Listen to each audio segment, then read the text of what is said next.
Hello, this is a guy who likes fanfiction and is too lazy to read, so here is Neo Yondaime Hokage in audio form. Check the description for the links to the author. Chapter 36, Aftermath Part 1. Everyone stood there in disbelief after seeing what just happened not too long ago. Senju Uzumaki Naruto, Konoha's second Flash and youngest Kage-level shinobi, took on and defeated 4 revived ninjas, 2 of them former Hokages, a Jounin and a Genin, and the one who summoned them, Orochimaru, the now-dead Snake Sunin.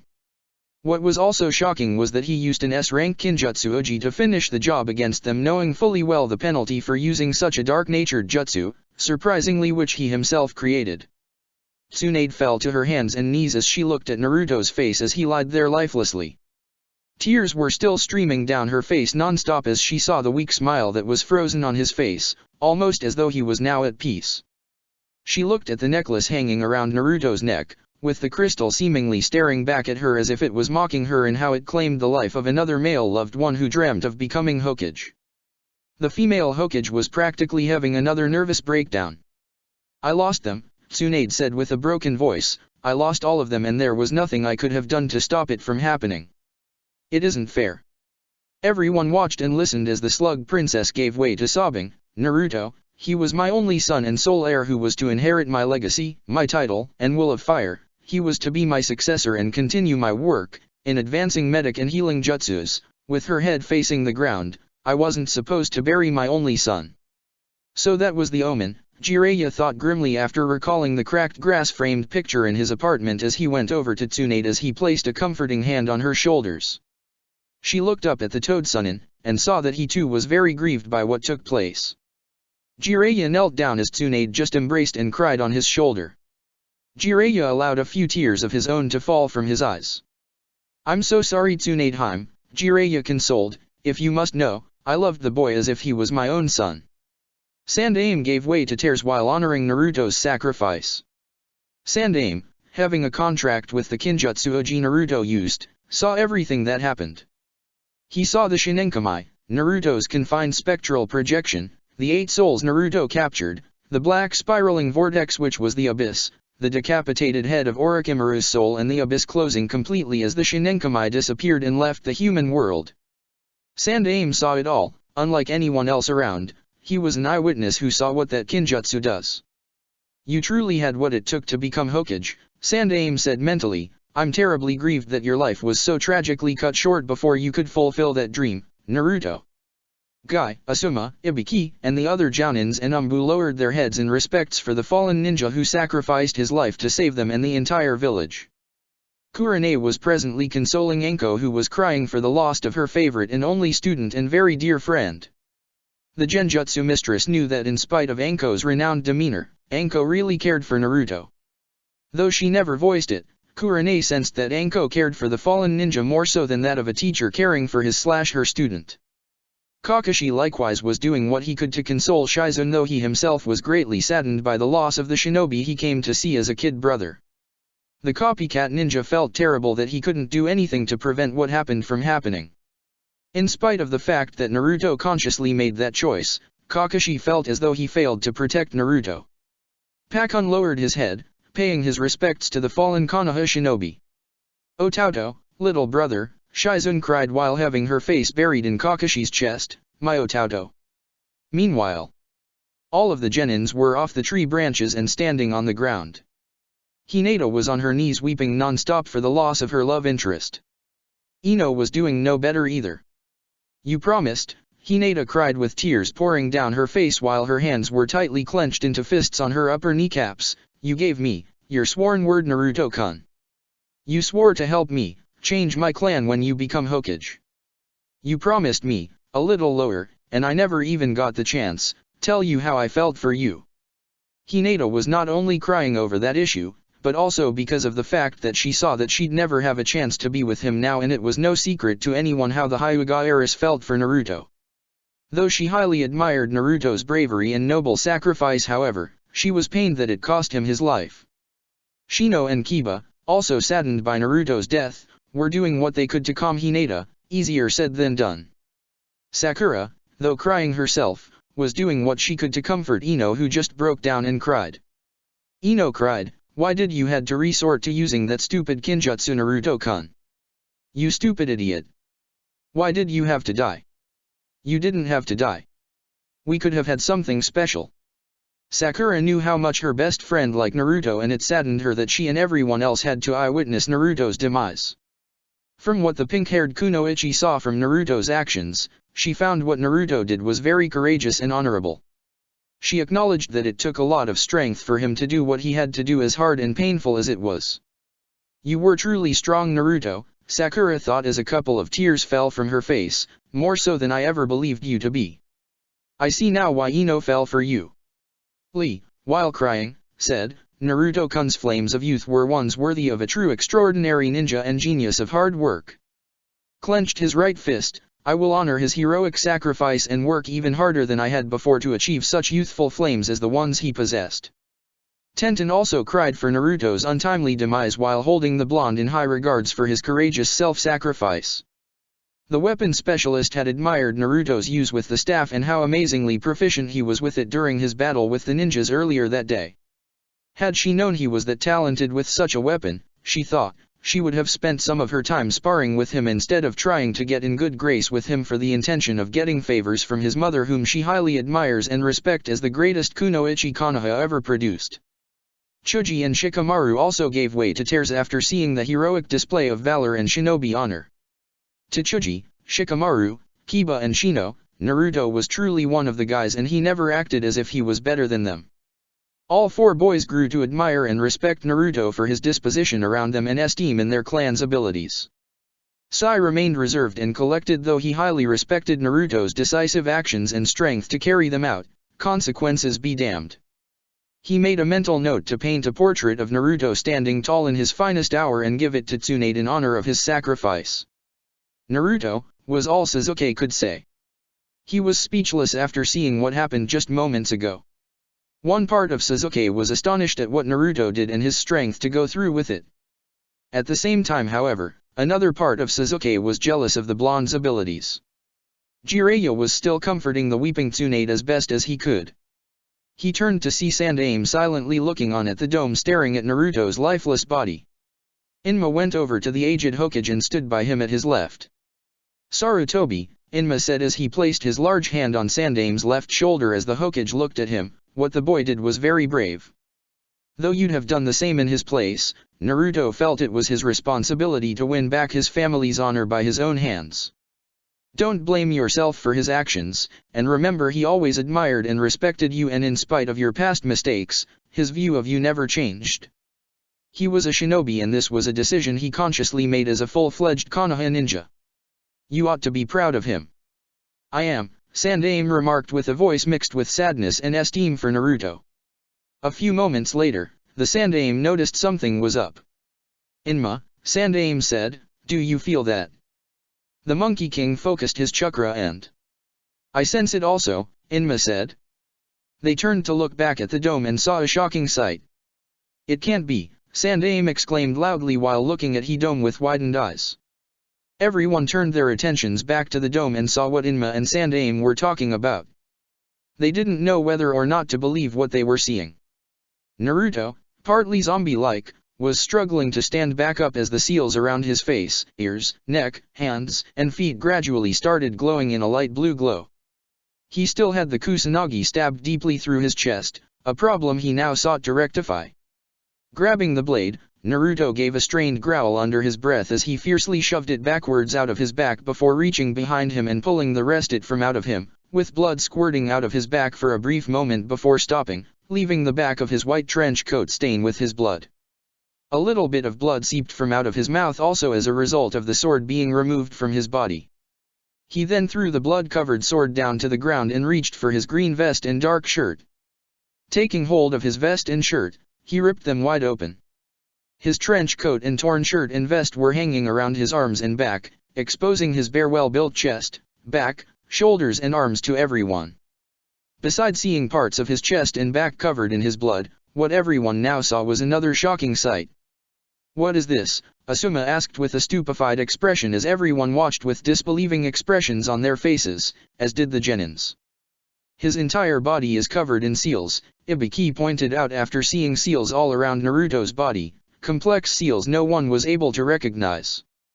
The stab wound in his right chest and back closed up completely without so much of a scar to show for it. The glow spread and became a bluish mystic flame aura around his body with his trench coat, torn vest, shirt, and messy hair blowing with the flow of the aura. Some of his external injuries healed up also as he was breathing in and out, regardless of the fact that the poisonous air was still trapped inside the dome. Naruto, with his head kept halfway lowered, then performed a few hand seals and raised his arms forward before two large green pythons with brown and black markings popped from out of the upper white sleeves of his trench coat. While facing forward, the pythons opened their mouths wide and started gathering and molding chakra into their mouths. The chakra gathering and molding inside the pythons' mouths grew stronger and stronger with every passing second. Everyone watching were wondering what type of jutsu was about to be executed from the zombie-like Naruto in front of them. They didn't know whether to be happy that Naruto was actually moving or frightened by the fact that he preparing an attack in his zombie-like state. The pythons hissed and slithered around in the air briefly above and around Naruto with their glowing opened mouths while facing Tsunade and the others with her. "Would someone please explain to me what the hell is happening?" Anko shouted, with no one able to satisfy her with an understandable explanation. A few moments later. "Sene Jashu no Beizo Raise Non, Hidden Shadow Snake Hands Double Raise Non," Naruto yelled as the two pythons extended and rushed forward at jet speed to the barrier while carrying the enlarged glowing raise-nons that were made in their mouths. With a mighty impact, the pythons rammed the broadened raise-nons into the wall of the barrier, tearing through and shattering the barrier completely as the sound four went flying in four different directions. Teiwaya slammed hard into a nearby tree and lost consciousness while the others collided into either a boulder or tree. The sheer force of the explosion the raise-nons created pushed Sandaime and everyone back and off their feet as they fell to the ground. When the chaos died down, Naruto fell to his hands and knees while breathing hard before coughing a couple of times with a bit of blood coming out of his mouth as the pythons retracted back into his sleeves. His pained lungs were taking in large gasps of fresh oxygen after the poisoned air was vacuumed from out of the now destroyed dome. The mystic blue flame aura gradually disappeared into his body as the seals were disappearing back into him as well until they were completely out of sight. A minute later, Naruto lifted his head up to look at everyone who was getting back up off the ground and looking back at him with disbelieving expressions.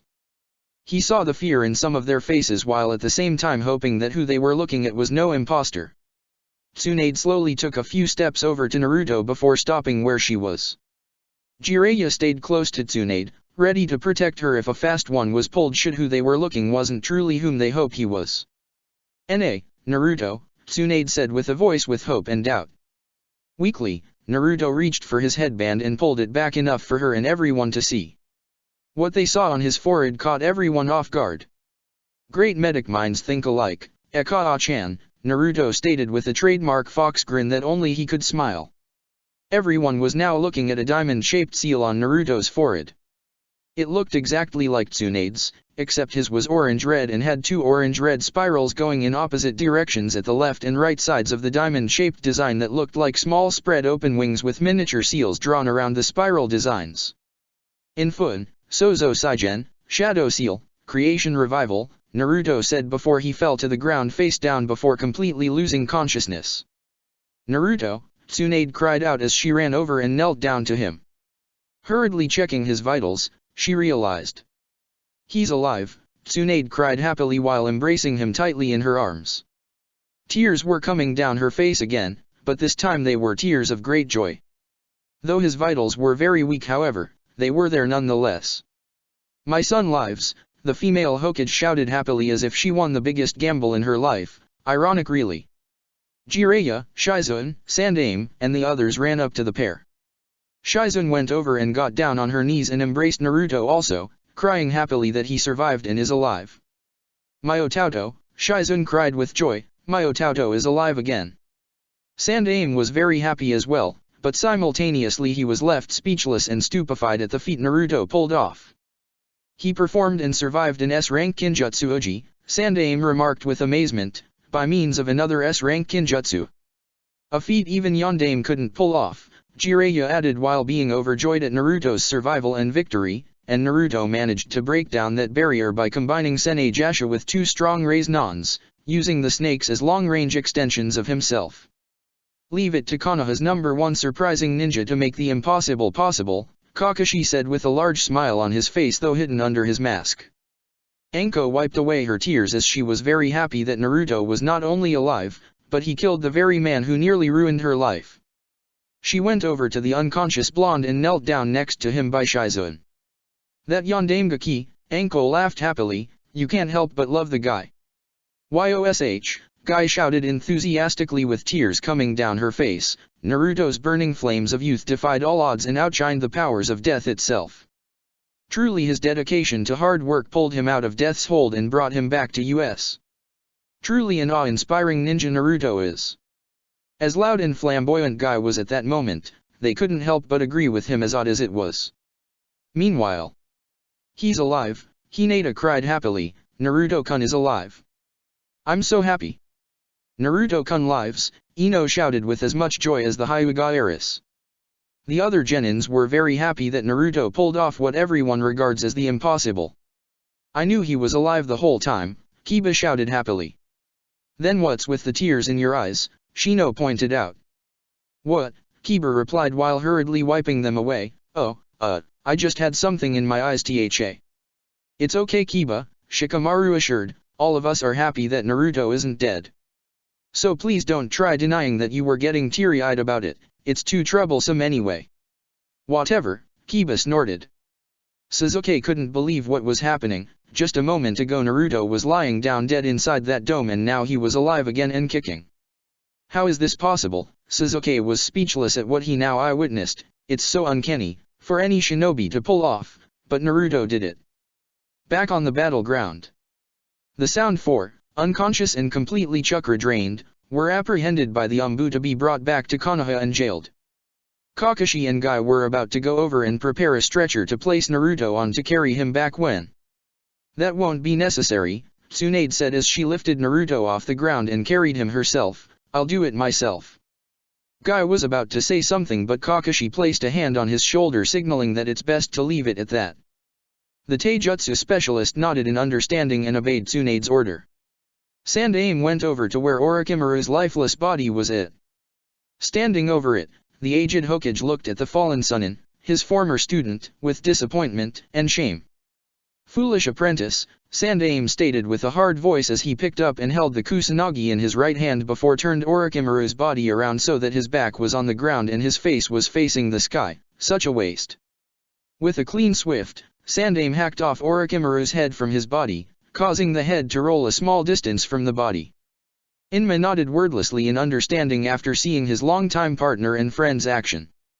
Sandaime-sama, one of the Anbu asked, what are you do dash? Something I should have done, a long time ago, Sandaime replied with the same demeanor as he turned to the Anbu, dispose of the body promptly. Hi, the Anbu nodded as he and the other Anbu got to work in destroying Orochimaru's body. Sandaime held onto the Kusanagi. He was planning on bringing it back to Konoha and locking it away. What should we do with the girl? Another Anbu asked pointing to Ryota who was lying on the ground face down. Jiraiya went over to the girl and examined her. Pulling down her turtleneck, he saw that the choker seal around her neck was still there.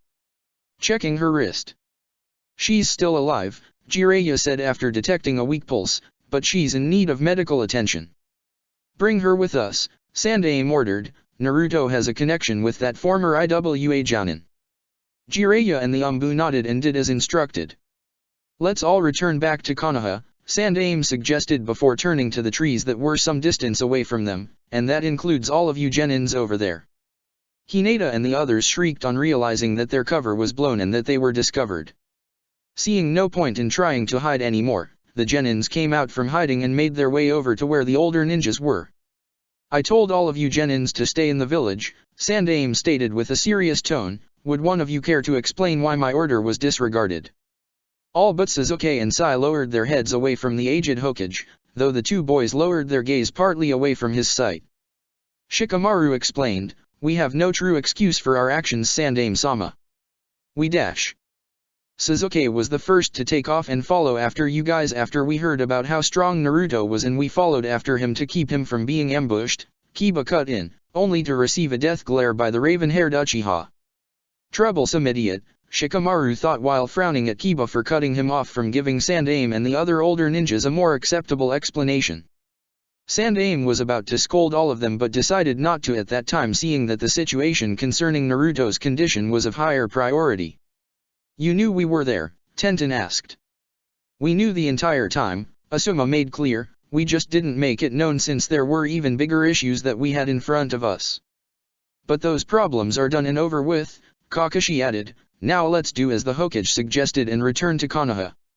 Everyone turned to the direction where Konoha was and hurriedly made their way back to tend to Naruto's medical needs. They surely had a story to tell to the others back in the villages, with many questions others wanted answers to. 3 days later, Otogakure was defeated and the Otonins were forced back to their village. Kabuto was still at large and Genma was unable to locate and bring him in, much to his disappointment. The Sound Four were placed in Umbu jail in solitary confinement and were to await execution. This wasn't to be so, however, when the Sound Four managed to escape and retreat back to Otogakure. The one responsible for helping the 4 Oto Jounins to escape was a shinobi who was said to be equally matched to Kakashi himself. Word about Orochimaru's death and defeat to Naruto and how Naruto was the one who discovered and exposed the planned invasion spread like wildfire throughout the village. As everyone worked together to repair the damages done to a number of the buildings in their village, Naruto's victory over impossible odds was the talk of the town. Also word about how Naruto executed the Rasengan and Hiraishin, powerful and most feared jutsus created by Yondaime, spread all over the village and to the daimyo himself. Everyone now saw why Naruto proclaimed himself as Konoha's second Flash. He wasn't doing it just for kicks as everyone thought at first. This in effect led many to regard Naruto as being the second coming of Yondaime. The Sunanins, who were versed in Yondaime Hokage's history, knew just how powerful and feared he was, and for Konoha to have been able to produce a genin who's on par with Yondaime at such a young age made them fear becoming one of Konoha's enemy villages, especially if Konoha were to produce more young ninjas like Naruto. There were over 14 Konoha ninjas who died during the invasion. On the third day, a memorial was held in the honor and memory as family members and close friends and comrades mourned their deaths. As hard as it was for them, life had to move on for everyone. Iruka heard the story from several of the other Jounins and found what he heard almost hard to believe. He suspected that Naruto would pull something insane, but the things he was told went beyond all that he was expecting to hear. But when he thought back to his days having Naruto as one of his students, he saw the kind of power and potential the blonde had and how dedicated and ambitious he was in wanting to surpass both Yondaime and Godaime. The scar-faced Chiryunin knew how younger generation people always sought to outdo the older generation, something he always encouraged and pushed his students to do. And the fact that Naruto was striving and succeeding in doing just so made Iruka have pride in his heart that he was Naruto's academy sensei. From all this, it wouldn't be long before word about Naruto's exploits reached other villages, nations, and organizations, whether for the good or the bad. Sarutobi offered Tsunade some time away from her position as Hokage, seeing that she endured cruel mental and emotional trauma from Orochimaru's twisted use of the Edo Tensei and the condition her son was in. Tsunade accepted, wanting to help restore and heal Naruto in every way she could, as did Shizune. Sandaime was also hurt by what Orochimaru have done when he brought back Shodai and Nidaime, but he knew that his hurt couldn't compare to what Tsunade and Shizune felt, especially since those 4 ninjas were their late relatives and Naruto was forced to seal them. Though Sandaime wasn't looking forward to going back to doing paper again, however, he placed the needs of his former student, her apprentice, and Naruto ahead of his own interests. As for the genins, during the second day Sandaime summoned all of them with the exception of Niji into his office and scolded them as a group for disobeying his instructions to stay in the village and help the other Jounins with the problems happening during the invasion. He made it very clear that regardless of their good-natured intentions, they acted on an impulse and abandoned their assigned tasks given to them from their Hokage without proper authorization. He explained that they should have reported Sasuke's actions to the other Konoha Jounins and Chiryunins who were still in the village. He also berated Sasuke sternly for his senseless actions and for forsaking his job for the sole purpose of satisfying his own interests and ego. Sandaime, however, respected and acknowledged that Shikamaru came clean and made no attempt to pass blame on anyone. He saw that the Shikamaru was willing to accept responsibility for his actions. Though Sandaime didn't want to punish them harshly, he knew that not correcting them in some way would inculcate the notion that they have the option to disregard his or Tsunade's orders whenever they think they knew better than their superiors, and such insubordinate behavior was a serious protocol violation that he didn't want seated in their development as Konoha's next generation ninjas. So during the week, they were giving D-rank missions consisting of cleanup work in assigned damage site areas in the village and other D-rank related errands and tasks. Failure to complete their tasks was not to be tolerated. Meanwhile, Naruto was presently in the hospital after falling into a coma in the battlefield. Tsunade and Shizune personally saw to Naruto's medical needs and examination. From what they learned about Naruto's condition, his body was badly damaged, including portions of his chakra coils. This was the result of him using more than one S-rank jutsu and kinjutsu in one day, something that normally kills a shinobi, often regardless of rank.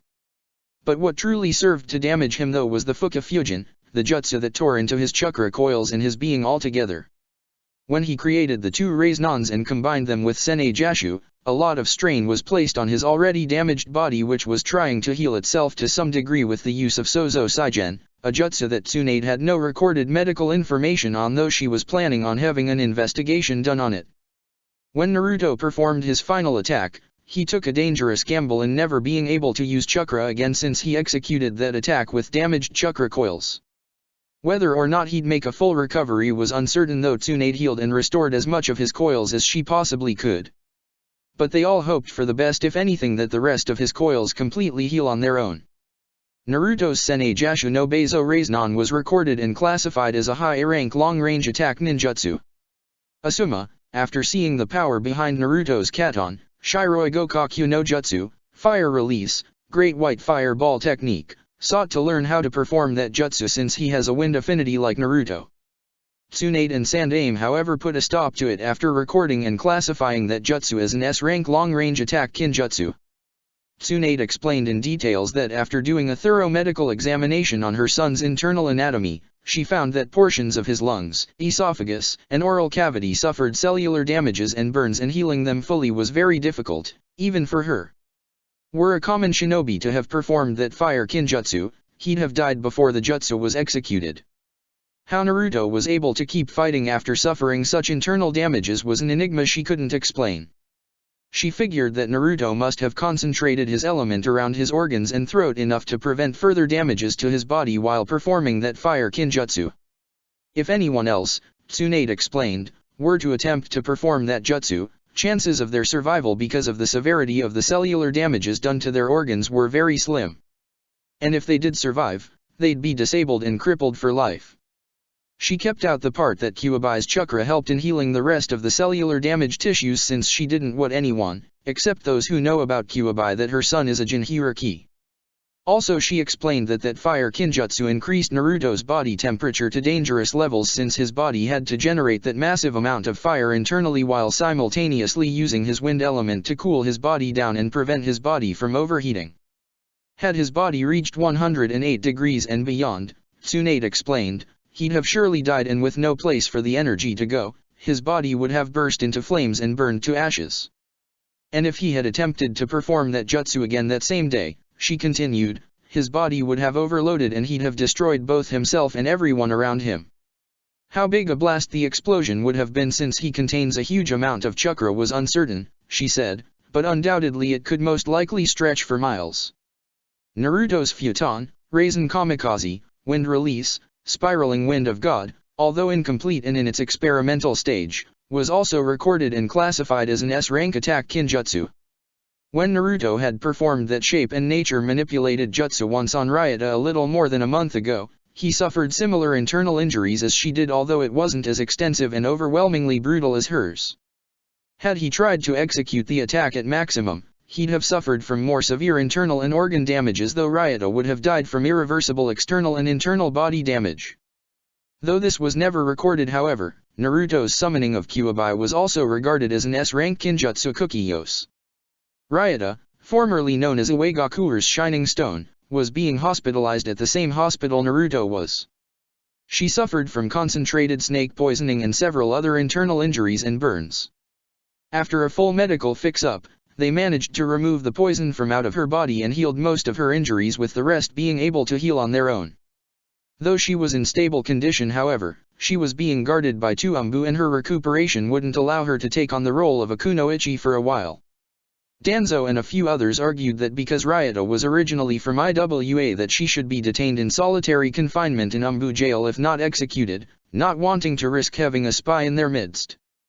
However, Jiraiya and Sandaime argued that Naruto could have easily killed her if she was a true threat or spy, and that she willingly forsook and left IWA, thus becoming a missing nin before deciding to join Konoha. The Toad-Sunin stated that Orochimaru said it himself and that Ryota personally confirmed it in front of everyone who were there. Jiraiya also mentioned that she won't foolishly try to kill Naruto since her life is linked with his. If he dies, she dies as well because of the choker seal Naruto placed on her some time ago. This served to cool down the tension the council had about having Ryota in their midst, especially after finding out she's been among them without their notice for quite a while. That in mind moved Sandaime to suggest scrutinizing their security again. 2 days later, Naruto was still in the hospital and his condition was stable, but they didn't know when he was going to wake up. Visitations to see Naruto were expressly restricted unless given personal authorization by either Tsunade or Sandaime with Umbu on guard. Jiraiya, Kakashi, Anko, Hinata, Ino, and the rest of the rookie genins and the Kano Amuro Corps came to visit him, though their time spent in his recovery room was strictly limited. They saw that Naruto had an oxygen mask over his mouth, and 4 needles inserted into his left arm and wires attached to his chest to monitor his vitals. They were happy to see that most of Naruto's injuries were fully healed, and they hoped that he'll eventually wake up. Gaara, Temari, Kankuro, and Baki paid Naruto a visit on the second day. With the death of Yondaime Hokage, the issue as to who was to be Yondaime Hokage had to be handled, and the Suna Council had to be briefed about everything that's happened. Baki wanted to mend and fix the damage and trouble Suna has caused for Konoha and hoped that the council would consider forming ties with Konoha, though he didn't know how the council was going to react after they learned that Naruto repaired Gaara's seal. Nevertheless, Baki assured Tsunade and Sarutobi that he was going to do what he could. While looking at Naruto's unconscious form, Gaara thought about what Naruto had done several days ago. The very thought that Naruto willingly and selflessly sacrificed himself to stop Orochimaru and save his village were characteristics that Gaara found deeply interesting. He recalled the conversation he had with Naruto after his battle and defeat to Naruto over 2 months ago. Flashback, 2 months ago. In the forest miles away from Konoha, Naruto, though conscious, was lying on his chest on the ground with Gaara only a couple of feet away from him. Both Jinchurikis had just finished a deadly battle that would have killed anyone who crazily tried to interfere. "You are strong," Gaara spoke in a low tone. "Tell me what makes you this powerful? What's your secret?" "There's no secret to it, Gaara," Naruto answered. "In my life I've found that true strength is determined by true and constructive motives. I strongly believe that if you have a lot of precious people to protect, that will make you strong." "Precious people?" Gaara asked with a confused expression. Naruto let out a small chuckle. "I'm fighting for the protection of my village, my friends, and my family. Your motives are destructive. You're fighting to prove your own existence through genocide. In the end our goals clash, your objective disagrees with mine, and my desires defy yours. I'll tell you this, Gaara, you won't find true strength, or a purpose for your existence, in slaughtering everyone that comes in your path." Gaara remained silent as Naruto continued. "Honestly, I believe, if you'd let me, the two of us could become the best of friends." "Friends?" Gaara muttered. Naruto continued. "That's right, in my life, I've grown fond of the people I've come to know as my friends and family, and they don't look at me as a Jinchuriki or as the village's weapon but as a human being. In the end, they're part of the reasons why I didn't turn out to become what sadly happened to you." Gaara's eyes widened. I have a brother and sister that love you," Naruto answered for him, "even though they're terrified of you. Still, if you desire to have friends, let them be your first. Understand, Gaara, that it's not too late for you. You can still make constructive changes in your life and find a new way to prove your existence to everyone, showing them that you're an individual and nobody's instrument." End flashback. This Naruto was willing to give his life for the people he regards as precious. Gaara spoke after a long period of silence while looking at Naruto resting form. He was fighting to protect his village, family, and friends. He was strong because he had so much precious people to protect. That's why so many who crossed him have fallen to his power. me being one of them. Temari, Kankuro, Baki, Tsunade, and Sandaime turned to the Suijin hierarchy. To hear what Gaara was saying stupefied the other three Suninins to no end. Gaara, Temari said as she slowly approached him. Perhaps I too can learn to acquire this amazing power and strength as the ones this Naruto, my friend, have gained, Gaara said as he turned to look at the others. Naruto has taught me that it's not too late for me and that I can make constructive changes in my life and find a new way to prove my existence to everyone. I will prove my existence to everyone by following his example. I will find precious people to protect and make me strong. With that said, Gaara walked and exited the room with much to think about, leaving the Suninins shocked beyond reason at what Gaara said. They couldn't believe how great an impact that Naruto, the Konohajin hierarchy, had on the Suijin hierarchy. The blonde shinobi succeeded in reaching and changing Gaara's heart, a feat that others in the past have failed to do and instead tried to kill Gaara for something he had no control over or a choice in. Snapping back into reality, Baki told Kankuro and Temari that it was time for them to return back to Suna. They nodded as they followed Sandaime and Tsunade out of the room. Before their departure from the room though, Temari went back and kissed Naruto on his cheek. Thank you for helping and saving Gaara, Temari smiled wholeheartedly, and for becoming Gaara's first friend. You're truly one of a kind, Naruto. After doing and saying what she wanted to say and do, Temari returned back to the others and exited the room, leaving Naruto to rest and recuperate in his room. At an undisclosed location. So Orochimaru is dead, Deidara inquired after hearing the reports brought to them by Zetsu. Yes, Zetsu made clear after explaining what he was able to learning from seeing the later portions of Naruto's battle with Orochimaru and the four resurrected ninjas, and the Konoha made quick work in disposing of Orochimaru's body. It's a pity really, Sasori remarked. I wanted to kill him myself and add him to my collection of human puppets. Be that as it may, Kakuzu retorted, but fact that Naruto single-handedly defeated and killed a former Akatsuki member and two other cage-level fighters in one fight makes him a problem for us. True, Pain the Akatsuki leader acknowledged, however based on the information Zetsu was able to gain for us, it's clear that Naruto is presently in his most weakened and vulnerable state. Should we attempt to retrieve him again? Itaki asked. Yes, but only if it's possible, Pain said. You and Kisame will leave for Konoha and try to bring in Naruto alive. It's unfortunate that I can't fight that Gaki again, Kisame remarked. I would have enjoyed challenging him at the level of power he attained. Naruto may be weakened but do not do anything reckless, Kisame, Pain made clear, otherwise you'll end up just as dead as Orochimaru is. Understood. Yes leader, Kisame sighed. We'll leave now for our voyage to Konoha, Itaka said before having their telepathic link disconnected. You know that neither Kisame nor Itaka will have an easy time acquiring Naruto, Konan spoke. After all, Naruto nearly killed Itaka the first time without them actually engaging in a real physical combat with each other. It wasn't easy healing the mind injuries Itaka was inflicted with by the boy. And undoubtedly that son of a bitch will be heavily guarded, Hayden added. I'm very well aware of the situation, Pain stated, but we need not worry about that. What about Gaara? Deidara asked. Should Sasori Dana and I go after him? No, Pain related, there's no hurry to go after him. We'll leave him alone for now. And besides, we have yet to locate and track down the other Baiju's and Jinhirakiris. Much preparation and time will be needed. Deidara wordlessly nodded. Chapter 37, Aftermath Part 2. 10 days later. It was a clear and sunny day and everyone in the village was going about their lives while reconstructing the areas that were damaged. Meanwhile Anko was in the Hokage tower making her way to the room where Hiruzen was. A few minutes later, she quietly entered and walked into the room where Hiruzen was. Presently he was sitting on a bench looking at the 5 portraits of the Hokage starting in the order from Shodai and so on. Hiruzen turned to her and smiled, Anko, I'm glad you were able to make it. You wanted to see me, Hokage-sama? Anko asked. Sarutobi nodded and gestured to her to enter and closed the door behind her. She did as instructed as Sandaime stood to face her fully. Anko, Sandaime started, there's something I've been meaning to discuss with you for some time. But I placed it aside since we had the invasion to deal with first. Yes, Anko asked, what is it you wanted to talk with me about? Tell me, Sandaime asked, what do you think of Naruto? Anko stayed quiet briefly and answered, "From what I've seen of him, there's no doubt in my mind that he's a very strong ninja whom I helped train. He's very smart, a fast thinker and innovative.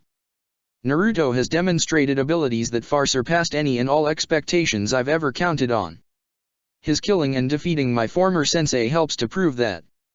Sandaime nodded and said, "Yes Anko, Naruto has demonstrated all that you have said and more. Now tell me, what do you really think of Naruto?" Anko was taken aback by the question. "What do you mean?" Anko asked. "I already told you dash. You told me from a sensei's standpoint," Sandaime pointed out. "Now I'm asking you to tell me from your personal standpoint." Anko remained silent until, "There's nothing to say Sandaime-sama." "Anko," Hiruzen continued, "have you ever wondered why I paired you with Naruto?" The young woman looked at the old man curiously as he went on, "I know how life for you in this village was anything but pleasant after Orochimaru's betrayal, and I've been very observant in how you tried to develop methods of dealing with them, though my efforts to help you was only able to go so far. Whereas many feared and wouldn't consider going near you, however, something about you drew Naruto towards you, something no one else saw. I observed how your association with him has helped change and improve your life here in the village and how others started looking at you differently than they used to. There's no point in denying that truth," Anko admitted. "Being around that Yondaime Hokage did help improve my image. Surprisingly, really, since I stopped caring about what people used to think about me at one time. And the fact that Naruto would stand up for you when the villagers would scorn and ridicule you," Hiruzen pointed out. "Naruto doesn't take kindly to those who judge others before getting to know them. One of the things I've learned about the guy." Deciding to bring up to the topic, Hiruzen said, "You care for him, don't you Anko?" The female special jounin was caught off guard by the question, retorted, "Why shouldn't I? He is my student and friend." "I sense you care for him a lot deeper than that," Hiruzen interjected. "A little more than a month ago, after the end of the preliminaries, I saw how you were looking at Naruto, besides shamelessly flirting with him in front of his mother and everyone else earlier that day. The very look you gave him wasn't one a teacher would give to their student, and it certainly wasn't one a sister would give to her little brother either. No Anko, that look was one that someone would give to a person they have affections for." "That's nonsense Sandaime-sama," Anko denied. "There's no way something like that is true. I have no such attachments to Yondaime Hokage. I may be old Anko, but I'm in no way senile, and I do pay attention to many things besides one's ninja arts. You can't fool me Anko, you show more concern and fondness for that young man than you are willing to admit." Anko sighed, "Just because Naruto has helped improve my image and how others see me doesn't mean anything along the lines you are implying. Besides, I'm older than Yondaime Hokage anyway." "Only by so many years," Hiruzen replied. Anko sighed again in frustration, while seeking to change the subject. "Is there anything else you wanted to talk with me about?" "Yes," Hiruzen said. "How do you look at Naruto now since he killed Orochimaru?" There was a brief moment of silence between the two. After a few minutes, Anko answered, "He crushed the very person who nearly ruined my life. I'm happy to have been one of the people to have taught Naruto. I saw how he used and incorporated my snake style of fighting in his own fighting style to counter Orochimaru's style of sword fighting. Knowing that I was a part of Naruto's development which aided in bringing about Orochimaru's downfall brings me much satisfaction." Sandaime wordlessly nodded in understanding before asking, "After Naruto is made elite jounin and inaugurated as the new Namikaze clan leader, what will you do then?" After thinking it over for a moment, Anko replied, "I'll stick around with him for a while, besides," grinned widely, "with all that fortune he'll get from his inheritance, there's no way he won't be able to afford buying me as much sake, dango and red bean soup as I can eat daily. I am his jounin sensei after all." The aged Hokage knew that Anko was using that as an excuse to be around the blonde, though his facial expression didn't show it. "Is there anything else you wanted to discuss with me?" Anko asked. "No," Hiruzen said, "that will be all. You're dismissed." She bowed to Hiruzen before turning and making her exit to her next destination. Meanwhile, elsewhere in the Hokage Tower, Tsunade was looking for information about the Infun, Sozo Sai Genjutsu her son had used to revive life back into his body. Thus far she hadn't found the scroll for it in any of the medical archives in the Hokage Tower. She's been looking for that scroll for days and came up with nothing. She even went as far as to search through the seal scrolls Naruto kept in the study office where he made the Fukafugen, but she didn't find the scroll there either. Naru-chan must be keeping it somewhere in his clan's estate, Tsunade figured before giving up her search. She knew that Naruto wouldn't keep that scroll just anywhere. She wondered if in fact Naruto looked into her Sozo Saisei to create an upgraded version of it. During the first days Naruto was in the hospital, she had Jiraiya look into the info on Naruto's head to see what he could find. From what Jiraiya told her, he explained that though the seal wasn't like the ones he's seen and studied before, however, that seal in particular was one that was at the level of a seal master. He knew that Naruto had Yondaime's knowledge on seals, but the one Naruto had on his forehead was unique, and seeing that the seal was related to Tsunade's Sozo Saisei in some way, Jiraiya knew that Naruto's infun had a dark nature to it of some form. It was clear that this infun was a seal that Naruto must have worked on in secret for who knew how long. Later that day, Anko was making her way to the hospital to visit her Naruto. She was allowed into the room after being checked that she wasn't a fake by the two Umbu on guard, much to her annoyance. Going into the room, she closed the door behind her and went over to the teenage ninja. The snake Jounin saw that Naruto was resting soundly and that his vitals were normal based on the chart readings. "Oh Yondaime Hokage," Anko smiled, "I ought to knock you across your head for worrying me so much, especially for that stunt you pulled in killing yourself." Anko dropped her hyperactive demeanor down to a more calm one as she continued, "Then again I'm being a hypocrite. Over a month ago, I tried using Soja Sosai no Jutsu, Twin Snake Sacrifice Jutsu, back in the Forest of Death after I learned Orochimaru was there during the second part of the Chunin exams. The bastard managed to escape me easily. And here you go succeeding where I have failed using an even stronger and most deadly sacrificial jutsu." Anko paused momentarily as she slowly removed her mask. "You really had me scared back there, Naruto. I thought I lost you forever to Orochimaru, who had already taken away almost everything from me. But I didn't, and you survived what I thought was an impossible feat. I'm so very happy that I didn't lose you, Naruto. I'm also happy that though I was unsuccessful in stopping Orochimaru once and for all, I was able to be one of your trainers who helped you bring about his defeat." The snake Jounin stopped momentarily as she gathered her thoughts. A few minutes later she continued, "It's funny, Naruto, I never thought I'd ever become this attached to anyone like this. You took an interest in getting to know the real me and see me for who I really am. You became someone I could open up to and pour out all of my buried emotions and thoughts to without fearing being judged. You became a shoulder for me to cry on and just allow me to let go of all of my sorrow, anger, and loneliness. I felt comfortable with you while being myself without needing to behind the mask I wear in front of everyone. You enjoyed my company and weren't ashamed of being seen with me in public view. For this I'm very grateful, yet at the same time, a few tears fall from her face. I'm angry. I'm angry at the fact that we're not the same age. So many times I've told myself that if things were different, I'd have dated you in a heartbeat. You treated and did things for me that no other man in this village have ever done or even bothered attempting to do for me, and I'm finding it hard to believe that I'm developing these feelings for you." Anko took a moment to wipe away the tears and compose herself. A moment later she continued, "I tried masking it by the way I act around you, trying to play it off as the way I act around others. I know that Kurane-chan and a few others are on to me, though they didn't come right out and say it openly. That old geezer of a Hokage sees this about me and he openly said it to my face as much as I tried to deny it." The special Jounin took a moment to regain herself and control her emotions. "Naruto. I'm sorry for being too afraid of telling you this openly while you're awake. Maybe one day I can tell you this straightforwardly." Looking around in all directions, Anko checked to see and make sure she was alone. When that was done, she removed the oxygen mask off from Naruto's face to expose his lips. Leaning down, she planted a soft kiss on his lips while holding his left cheek with her right hand, which lasted only a couple of seconds. Pulling away, she then placed the mask back over his mouth and stood back up. "Get well and wake up soon," Anko said after reverting back to her hyperactive demeanor. "You got that, Yondaime Hokage? You still have a lot of sake, dangos and red bean soup to buy me." Anko smiled and ruffled the blonde's hair before she turned and made her exit out of the room. Moments later, a transparent figure walked from off the wall and over to Naruto. The figure dispelled the transparency jutsu and became completely visible again. Looking at the blonde, The figure gave a most lecherous grin on his face while placing his pen and notepad in his pocket after recording everything he saw and heard.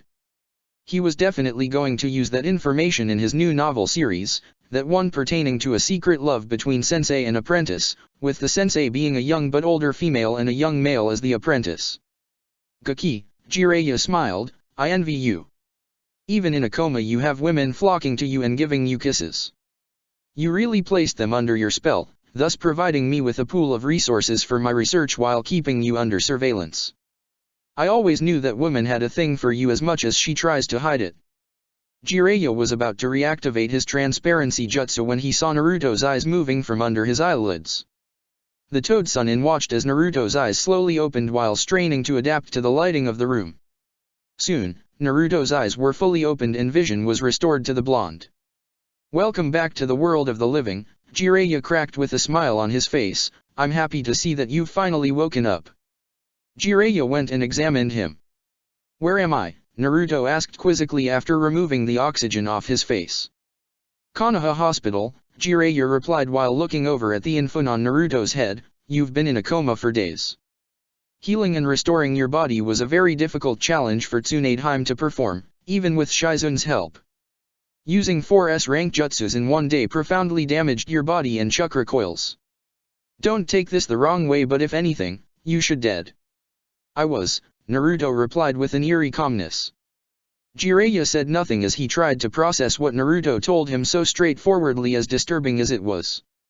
And I'd have stayed dead had it not been for my new Sozo Saigen, Naruto continued, I'm amazed at the fact that the jutsu actually worked.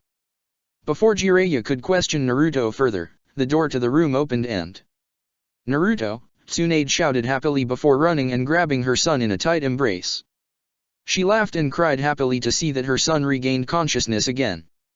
Shizun came in and hurriedly made her way to Naruto to hug him also. Hiruzen was close by as he entered and closed the door behind him. Sandaime was happy to see how everyone was happy for Naruto's revival. Moments later, Tsunade and Shizun released Naruto from their embrace. Naru-chan, Tsunade said, we're so happy that you're alright. Don't ever scare us like that again. I'm sorry, Naruto apologized, I never wanted you or anyone here to have to go through that. But what I did sadly had to be done and I couldn't let anyone else do it in my place, especially since I had my Sozo Saigen in place. Naruto, Tsunade asked, I examined all of the medical scrolls in the archives and found no record of that jutsu. Tell us, how long have you been working on creating that jutsu? For a year and a few months, Naruto answered, I've been secretly working on this new jutsu beside my Raisin Kamikaze. After studying the workings of your Sozo Saisei, I decided to invent a new form of that infun. Why didn't tell me you were working on creating such a medic kinjutsu? Tsunade asked. There was no way of telling that my Sozo Saigen would actually work, and I didn't want to build up any form of false expectations in what many would have thought was going to be breakthrough in medical advancements, Naruto admitted, as I've been working on that medical kinjutsu over the months, all of my testing and experimentations on that jutsu have failed with disappointing results. None of the seals I designed were able to hold and handle the kind of power I was trying to place into it. Exactly what kind of power were you trying to seal that infun of yours? Sandaime asked. Both a large portion of healing chakra combined with essence of my life force, Naruto replied, with one of my enhanced cage bushins to be used as a vessel to contain this power before sealing my clone into my new infun. The infun would absorb and store portions of my life force and chakra into itself and infuse it into the cage bushin sealed into it. The drawback to this, however, was that my lifespan as a result was shortened by a year or 2, 3 at most. However, my father, after learning about my new infun, gave me some of his own life force and had me seal it into my infun. In doing this, my lifespan wasn't shortened as greatly as it originally was going to be. It was only recently that I managed to acquire the seals that would be suitable for my Sozo Saigen. I had Tao look into some seals for me and she managed to find the kinds of seals that I would find useful. After attaining those seals, with much work and revisions of my prototype infun, I managed to obtain the results I've been seeking for my Sozo Saigen. I knew I was going to die when I threw Kaa-chan away from me moments before Orochimaru had his Oto ninjas reactivate the barrier, Naruto continued, what caught me by surprise was that Ryota just happened to have made her way over to me from underground before the barrier was reactivated. Seeing that her life was entwined with mine, I didn't wish for her to die because of a self-sacrificing jutsu I planned on using. So before the Fuka Fusion was completed, I released Ryota from her Kyugawa Fun, choker seal. I noticed that the Kyugawa Fun was still around her neck though, Jiraiya said. I'm assuming you reactivated the seal after your revival. I did just before losing consciousness, Naruto confirmed. By the way, where is Ryota? In another section of this hospital recuperating like you, Sandaime answered. She's under Umbu surveillance though I highly doubt she'll try anything foolish. That parable you gave about the phoenix, Shizun asked after a period of silence, you were referring to yourself, which was why you likened your will of fire to that of the phoenix. You were giving us an encrypted message about both your death and revival, weren't you? That I was, Naruto nodded and added, after I saw that no amount of damage I did to my great-grandfather, my great-granduncle, Hokage-san, and Dan-san would work, I realized then that I had to resort to using Fuka Fusion to seal them away, as much as didn't want to do that to them. I knew I would die as a side effect of performing that Kinjutsu Uji, but I also knew that there was a probability that I could revive myself with the use of my Sozo Saigen. A probability? Tsunade asked. I never actually tested the Sozo Saigen in its fullest capacity before the invasion, and doing so would require me to be as close to death as possible or totally dead, Naruto made clear, and I didn't want to use anyone's lives as guinea pigs just to test the success of my new jutsu.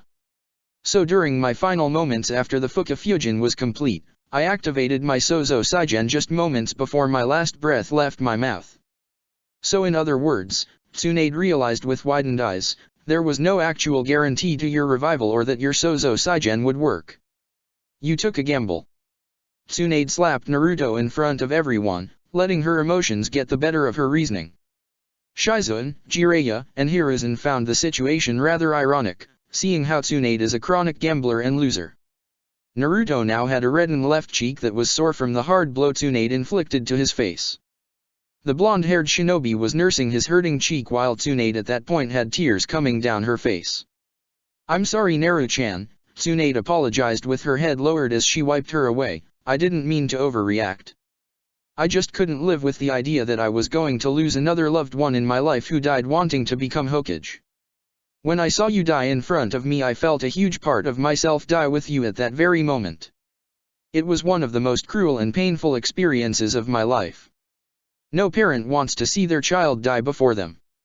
I'm sorry that my actions have brought you so much pain Kaa-chan, Naruto apologized sincerely, as your son I never want to bring you such pain and it hurts me to see you in such a harsh distress.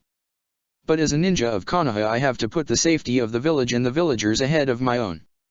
This is the responsibility I assumed when I became a ninja, just like you and everyone else here. Most importantly, it was something you yourself have taught me, as did my father, Sandaime-san, Shizun Nichan and Ero Jiraiya-san.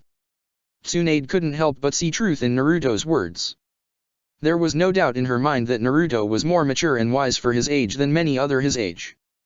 I know and understand that I inculcate that into you Naruto, Tsunade said, but I'm happy that you're alright. I know you didn't want to resort to using those jutsus, but seeing the circumstances, I know I'd have done the same if I were in your place. You said that you hoped that I'd someday find it in my heart to forgive you. At first I didn't understand what you meant until I saw how everything played out after that. And now that I've seen all that has happened, yes Naruto, I do forgive you, from the depths of my heart. Thanks Kaa-chan, Naruto replied, that really does mean a great deal to me. Naruto, Hiruzen stepped in, I noticed that while your Sozo Saigen was taking its effects that you weren't completely conscious though your body was seemingly moving on its own.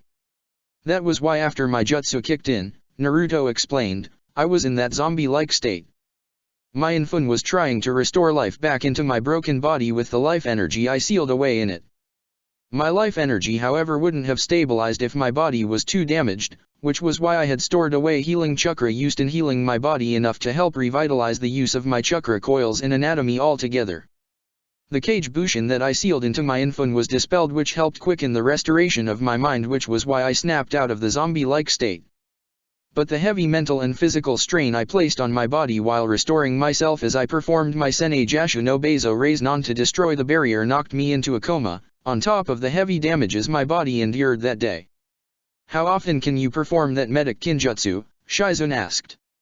Sozo Saigen is not a jutsu that can be used whenever I want, Naruto explained. After its use, I must wait at least 4 to 5 years before I can possibly use it again if the situation is extreme enough to require resorting to that jutsu. Using it again anytime before then would kill me instantly since it would absorb and irreversibly seal away all my remaining life force in my body. I have to give my body time to repair itself and rebuild on my life force. But your lifespan was decreased by 2 to 3 years still, wasn't it? Shizun asked with worry in her voice. No, not really, Naruto corrected. Like I said earlier, my father gave me some of his own life force, therefore my lifespan wasn't decreased to that extreme. In that case, Tsunade inquired, to what extreme? Perhaps a month, week, or less, Naruto replied. In any event you won't be doing any serious ninja duties for a while, Tsunade made clear. Why not? Naruto asked. Naruto, Tsunade explained, from what I examined about your body after that entire ordeal, it's very clear to me that at this point you are not as strong as before, your level of power and dropped significantly as a result of what you put your body through that day. What are you saying? Naruto asked. What I'm saying is that you're not at Kage level anymore, Tsunade stated, your level dropped down to Jounin, if not Elite Jounin, ironic really seeing that you've been promoted to Elite Jounin and so to be Namikaze clan leader. It's a relief and a blessing that your situation isn't permanent since anyone else in your position would have been forced to resign as ninjas since their bodies that have those unique healing factors like you. Naruto was very well aware that Tsunade was referring to the Kyuubi sealed in his right hand. I don't know how long it'll take for you to get back to that level, Tsunade added, it could take 2 to 4 years if anything. I guess it'll give me something to do with my time, Naruto joked before becoming serious. By the way, how do you propose we explain to the villagers who my father is when I announced and inaugurated as the new clan leader? I'll give a public address to everyone when that day arrives, Hiruzen answered, since everyone believes Tsunade to be your mother, there's no point in telling everyone that she's your adoptive mother since she raised you since your infancy. And everyone knew that Yondaime was the last of his clan, so if you put 2 and 2 together. Naruto saw where Sandaime was getting at. When they hear that, Naruto remarked, it'll be just like what Orochimaru thought, Kaa-chan had a secret love affair with my father who later bore a son for him, namely me, though his known pregnant wife Kushina died with her unborn child. If you haven't noticed already Naruto, Sandaime interjected, the villages are already on to the fact that you have an uncanny resemblance to Yondaime. So the villagers hearing that you are in fact the son of Minato Namikaze won't be too great a surprise. I'm sure, Naruto remarked, by the way, when can I leave this place? In a few days, Tsunade replied, you still need to rest and you're in no condition to. Kaa-chan, I've been collecting dust in this chamber for days, Naruto retorted, I need to stretch my legs and get out. And you will, Tsunade said, at my discretion. Until then you'll stay here and rest. I've been in a coma for days, Naruto shot back, how much more rest do I need? You'll going through physical therapy, Tsunade stated, since your body haven't been very active for some time, you can't just expect yourself to just get up and walk, even with Kyuubi's chakra. I'll make arrangements so you can begin your physical therapy tomorrow. Naruto wanted to say something but decided against it, acknowledging that arguing wouldn't change the situation. As much as he wanted to leave the hospital, he had to acknowledge the fact that in his present circumstance he's an easy target for everyone to hit. Fine, Naruto gave in, I'll do the therapy. As if you had a choice in the matter, Tsunade smirked before leaning over and kissing his forehead. After doing that she turned and left the room with Shizun following behind her. I better be on my way now, Sandaime said, I have to go back to the office and resume my paperwork. It was no secret that Sandaime wasn't all that thrilled to going back to doing paper again, but he knew that it had to be done.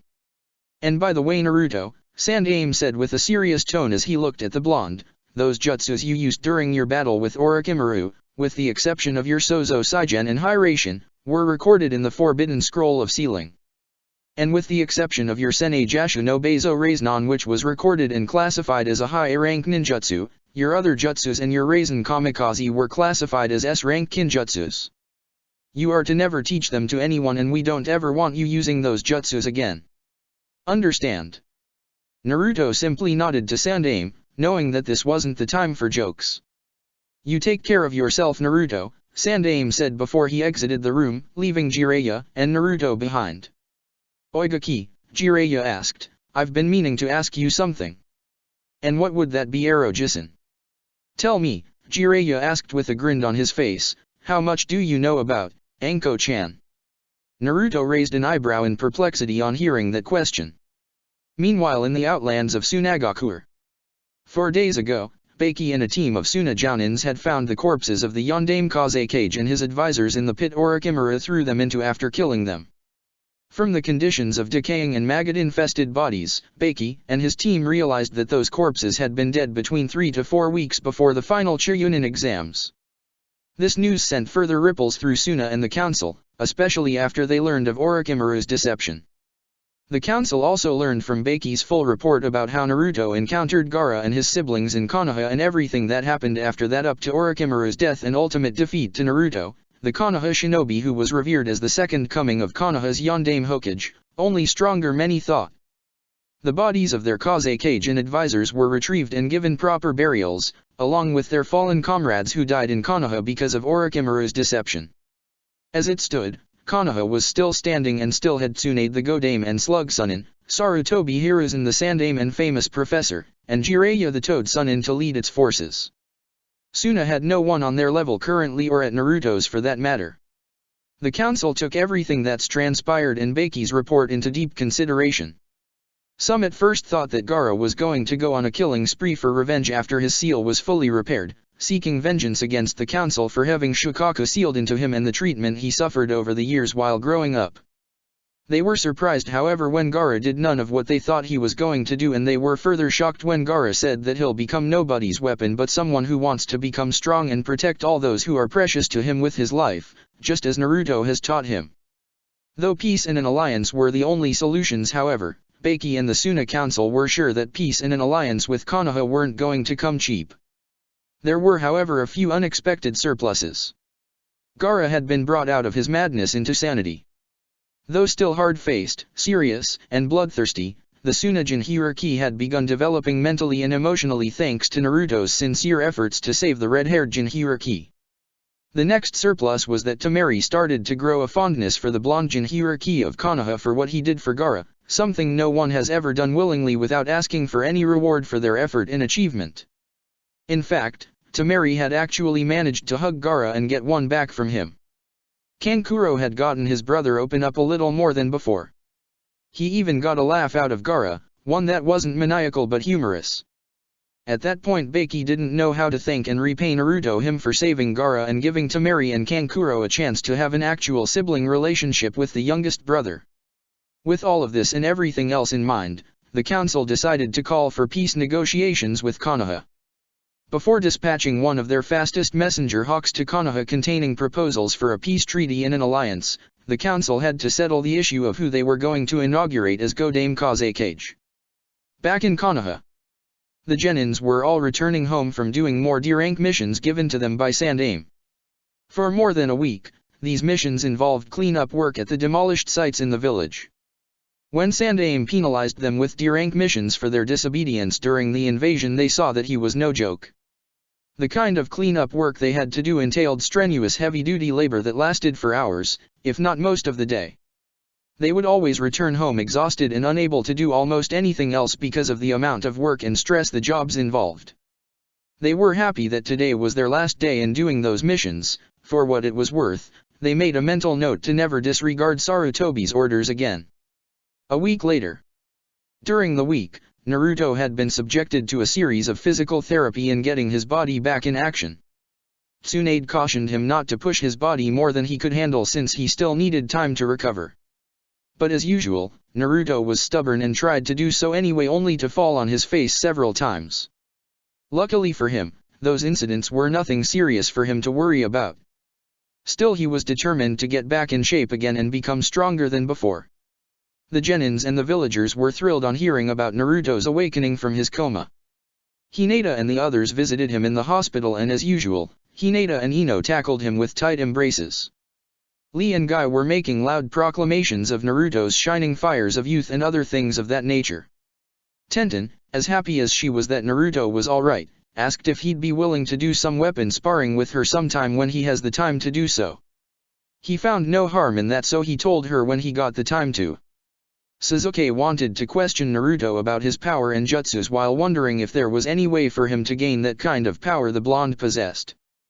But he decided to do so at another time. They were caught off guard though when they found out that Naruto was promoted to elite Jounin and not Chunin like Shikamaru was. Shikamaru however found it troublesome that they were making such a big deal about it. All he saw was that it meant more work and responsibilities for Naruto and less for him, giving him more time for cloud watching and playing shogi. Iruka also came by to pay Naruto a visit.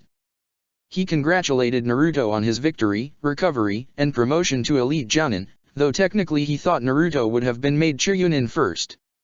He added that he was proud of the fact that he was willing to go to the farthest extent to protect Konoha and Tsunade. Konohamaru and his two friends also came by to visit Naruto during the week. They hurled a bunch of questions at Naruto about his battles against the Suna and Oto ninjas and Orochimaru. Konohamaru even asked Naruto if he'd someday teach him those powerful jutsus. Naruto however told him that those jutsus were all high S rank and too dangerous to be taught to anyone. He made it clear that both Tsunade and Sandaime had expressly forbid him from teaching those jutsus to anyone and he himself was forbidden from using them again. The three youths were surprised by this, but to Naruto's surprise they didn't press on the topic. But as usual, Konohamaru declared that he'll work hard to match Naruto as his rival since they both were competing for the title Hokage. Naruto simply smiled and nodded to Boy, admiring his determination. Anko also visited Naruto, being very happy that he was awake and walking again. Naruto had to fight back a blush and grin that wanted to appear on his face after remembering what Jiraiya had told him in details about what Anko said and did at the hospital before he regained consciousness.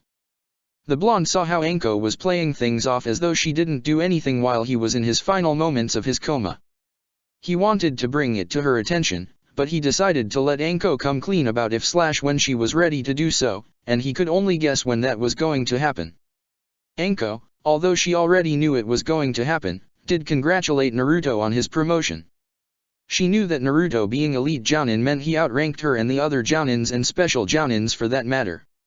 During the past couple of days though, Naruto had trouble communicating with Minato.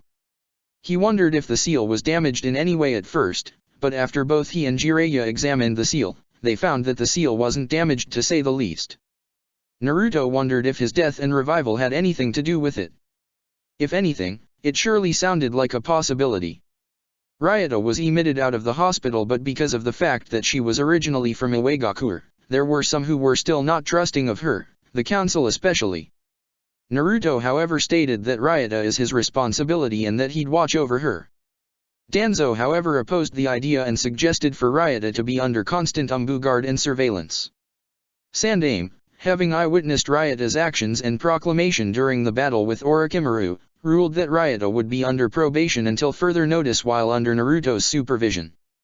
Because of her power and experience ninja expertise and Naruto vouching for her, Ryota was enlisted and registered as a fellow Konoha and Jounin, though she wasn't allowed to leave the village wall without the approval from either Sandaime or Tsunade with Naruto in company. By the end of the week Naruto was back on his feet and up and walking like normal again. He was to wait a few days before he was able to start retraining himself again. 2 days later, Sandaime had called an assembly of all the villagers of Konoha. Everyone was assembling around the Hokage tower wondering what was happening, but they knew that it was something big if the Hokage called all of the villagers together. Naruto was nowhere in sight, though Kiba saw to it that he found Haku and stood alongside her. He asked if she knew what was happening, but she confirmed that she was just as clueless as everyone else. The other Genins likewise were asking around, but they got nothing. The Jounins themselves were wondering what was going to happen. The clan leaders and village elders of Konoha all knew what was going to happen, but they remained quiet while standing among the crowd. Ryota was also among the crowd as well, but she knew that the Umbu were somewhere keeping an eye on her. Moments later, Hiruzen, Tsunade, Jiraiya appeared on the roof of the Hokage tower with Homura and Koharu standing behind them.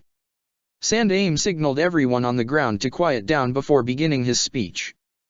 People of Konohagakure no Sato, Sandaime dressed, not too long ago our village was attacked by a renegade Sunin and his army. Many of our best ninjas battled and placed their lives on the line to protect this village, and I'm happy and proud to say that victory was ours and our village is safe again." Everyone cheered and applauded enthusiastically. Hiruzen gestured to everyone to settle down. "At this time I wish to have your attention for something very important that must be explained. Over 13 years ago the beast known as Kyuubi no Yoko attacked our village and killed many of our ninjas and people. Yondaime battled the monster and lost his life defeating the monster. Kushina, his then pregnant wife, died also that night. It was believed that the Namikaze clan was completely wiped out since. But I'm pleased to say that the Namikaze clan had a survivor." Everyone's ears perked up on hearing that, Sasuke's especially. Kakashi, Anko, Shizoan, Ryota, Hinata, and Ino saw where this was going but stayed quiet, not wanting to ruin the surprise. The existence of this surviving heir was kept secret to assure his protection against all of his father's enemies. He was given his mother's last name, and both mother and son have been living here amongst us for more than 13 years, and all of you have seen his face many times and all of you know his mother. Some of you are even friends and close friends with the young man in fact. This aroused everyone's curiosity even further except of the few who knew whom Sandaime was talking about. They knew it couldn't be Kushina since it was made clear that she died years ago. Everyone was now believing that Yondaime had another wife in secret besides Kushina. Some in the crowd were suspecting whom Sarutobi were referring to, Ayame and Tuka being one of them. Kano Amaru and his friends were waiting excitedly to find out who it was. This surviving heir has worked very hard to earn back all that once belonged to his father Yondaime and his clan, and he made it one of life goals to re-establish his clan as one of Konoha's strongest clans once again. Through his diligence and hard work as a ninja of this village, he has proven himself worthy of inheriting his father's former position as the new Namikaze clan leader and all that belonged to his father. So without further delay, I present to you. Hiruzen stepped aside as he allowed Naruto to walk and stepped forward, allowing the young teenager to be seen by everyone. Naruto was dressed exactly like Yondaime except his white trench coat had the kanji for Konoha's second flash on the back. Everyone gasped in shock and surprise, the genins especially. "Naruto," Kiba shouted with a shocked expression with his eyes widened, "he's the son of Yondaime." "It makes sense really," Shikamaru replied, "he's the only person in this village who looks the late Yondaime really. Not to mention that he's the only one capable of executing Yondaime's powerful signature jutsu." "Naruto," Sakura said in disbelief, "is the last Namikaze and, the son of both Yondaime and Tsunade-sama." "No way," Tenten shouted in amazement, "that's so cool. Tsunade-sama had a kid with Yondaime." Sai gave a small smirk while looking at Naruto in all his glory. Haku smiled brightly being happy for Naruto's success and privileges. Sasuke looked at the blonde with a stunned expression. He didn't know what to say after hearing and seeing with his own eyes what was happening in front of him and everyone around him. Shino looked at the blonde respectably while standing collectively next to Chuji. "Namikaze Uzumaki Naruto," Hiruzen announced loudly to the villagers, "the new Namikaze clan leader." Everyone in the crowd shouted and burst into a loud applause as Naruto smiled widely and waved to them. Ino was shouting loudly for the blonde while Hinata, while standing next to her, smiled brightly and clapped enthusiastically. Anko cheered loudly for Naruto while Kakashi and Shizoan smiled at Naruto approvingly.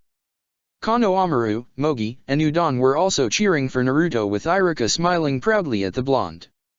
Guy, Asuma, and Kurane clapped for Naruto while Niji smirked at him with Lee shouting for Naruto's shining flames of youth. How much more is there to Naruto, Sakura wondered. He went from being the son of the Slug Sun into the son of Yondaime Hokage and now the son of the late Yondaime and the new Namikaze clan leader. Even Sasuke as the last Uchiha wasn't honored as being inaugurated as clan leader of his clan and yet Naruto was.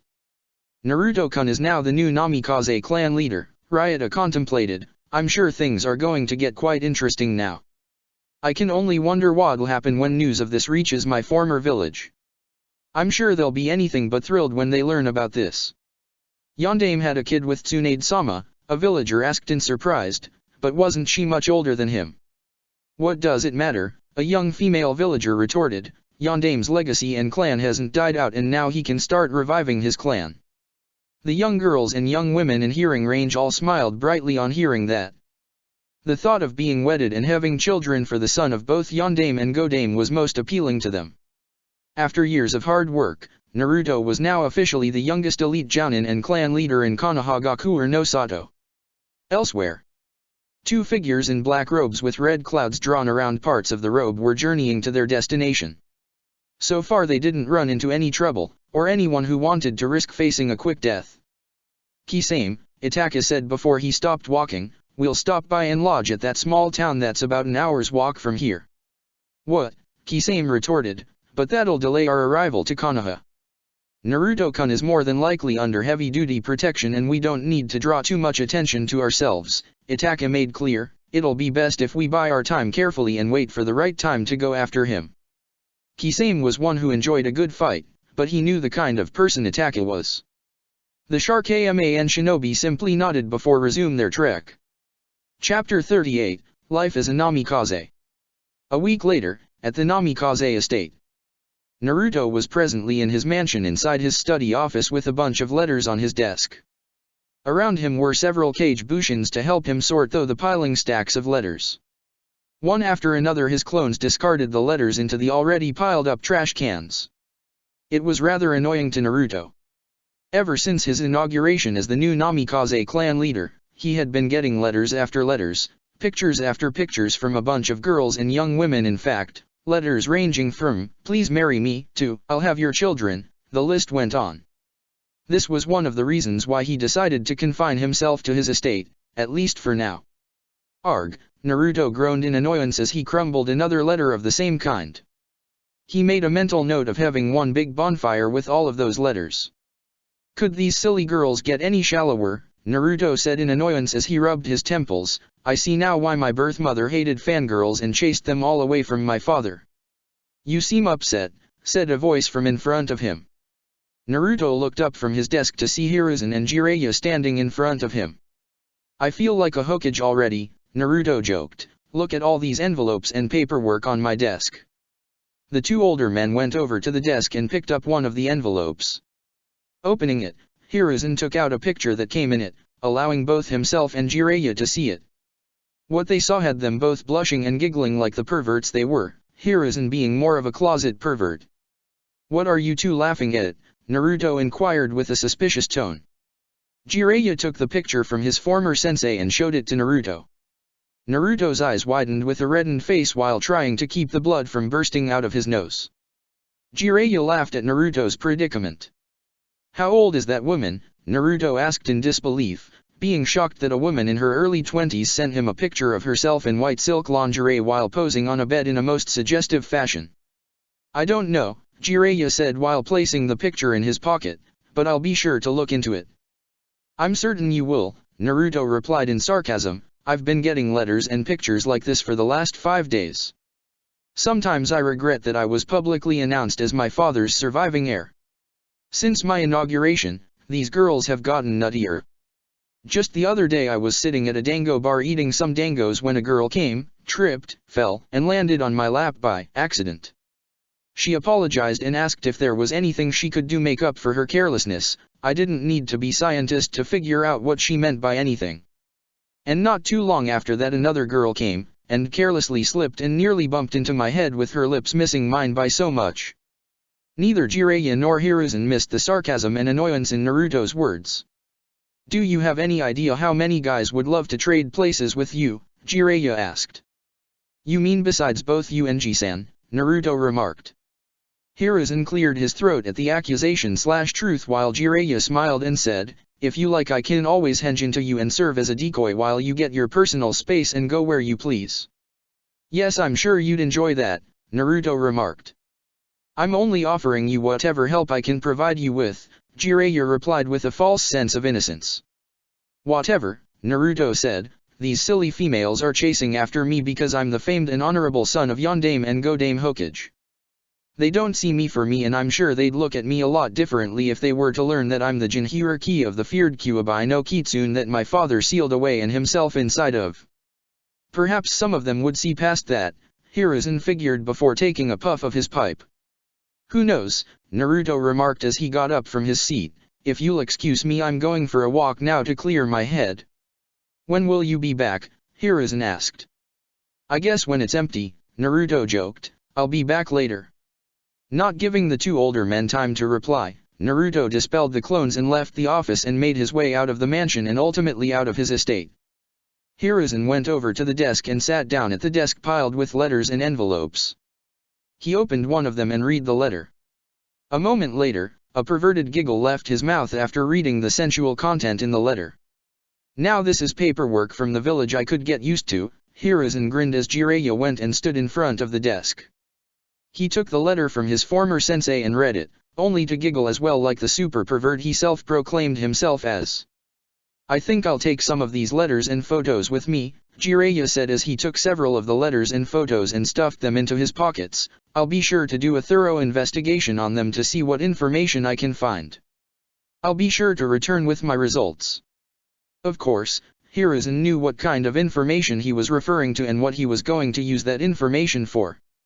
Very well, Hiruzen said with a mock tone of seriousness while taking a puff of his pipe, this will be looked at as a high-priority S-rank mission. Make sure you get the job done. We're all counting on your caliber and expertise. Both men laughed with perverted smiles of their faces. Meanwhile, Hinata was currently at the Hyuga training ground in the compound. She woke up early in the morning and started training hard and vigorously. She's been doing this ever since she saw Naruto's fierce and brutal battle against ninjas that would have been impossible for any normal ninja to defeat alone, let alone a Hokage. She wanted to become strong and improve herself not only for Naruto, but for her clan and friends. Hanabi would on occasions eavesdrop on her older sister, while watching her train intently on improving her abilities. Even Neji, after getting out of the hospital 12 days ago, would look into Hinata's training regimen though he chose not to interrupt and watch her. He had to admit to himself that Hinata had changed a lot from how he at one time looked at her. Naruto-sama and Ino have been a major influence on you, Hinata-sama, Neji thought while watching Hinata train. Hanabi, while watching her sister train, recalled how Hinata had confronted her about the hospital scene that took place after the preliminaries. Hinata, while hospitalized after her match with Neji, had busted her younger sister frowning and blushing while looking at Naruto. Hanabi was quick to deny it and said that such a thing never occurred, though her red and pink cheeks betrayed her. When Hinata brought her blushing cheeks to her attention, Hanabi again denied the blush, which unfortunately caused her to blush further. That day the 8-year-old Hyuga as a result left Hinata alone while mumbling remarks along the lines of, "stupid older sisters," and, "stupid cute weirdos." The young Hyuga was also told in details about Naruto's battles during the invasion. Hanabi found story hard to believe at first, but after recalling how Naruto effectively defeated Neji with a basic plan and Jounin-level kinjutsus, she saw that there was a lot more to Naruto than he let on, and why her older sister is so interested in him. Kiba and Shino would train with Hinata from time to time when they weren't doing so with their own clan members. Both boys couldn't ignore the gradual changes in Hinata's character, not that they were complaining about it anyway. Kiba still sought to get Haku's attention, though he didn't develop enough courage to ask her out. In one of the discussions Kiba gotten into with Haku, she said that though she wasn't there personally to see Naruto in action against the Snake Sunin, she knew for a fact that Naruto would come out as the victor. She told the dog user that she believes in the same belief as Naruto, that having those precious to you that you desire to protect makes you strong and helps you to become stronger. For a time Kiba once thought that brute strength and stamina makes a ninja strong. But he saw that neither Naruto nor Haku see it that way. He even remembered what Naruto told Orochimaru about what makes a person truly strong and able to accomplish many things. Kiba was given something to think about after his discussion with Haku. Chuji, Ino, and Shikamaru spent some time discussing the events of the invasion. They had also used their time training together after Asuma saw that his team's attack and investigation strategies were in need of work. Lee too started intensifying his training with Guy after they all eyewitnessed Naruto's incredible battle firsthand. They wanted to do all that they could through the fires of their youths to achieve Naruto's great youthful flames. Kakashi simply wished them luck, though it sounded more sarcastic and hip as Guy would put it. Tenten spent some of her time practicing and training with her weapons. While doing so, she recalled how Naruto bested Orochimaru with the use of a staff while going through her weapon inventory. She thought that Naruto used the staff with grace and sharpened proficiency, something she knew that involved much devoted time and intense practicing and sparring. She didn't know how far the use of Kage Bushins could do for someone with a huge amount chakra like Naruto. Plus, Hiruzen, being one who favors the staff as his weapon of choice, had spent some time teaching and training Naruto in the use of the staff. Since the blonde wasn't really efficient with sword fighting, a handicap Genko Hate could have helped rectify had Naruto sought him out.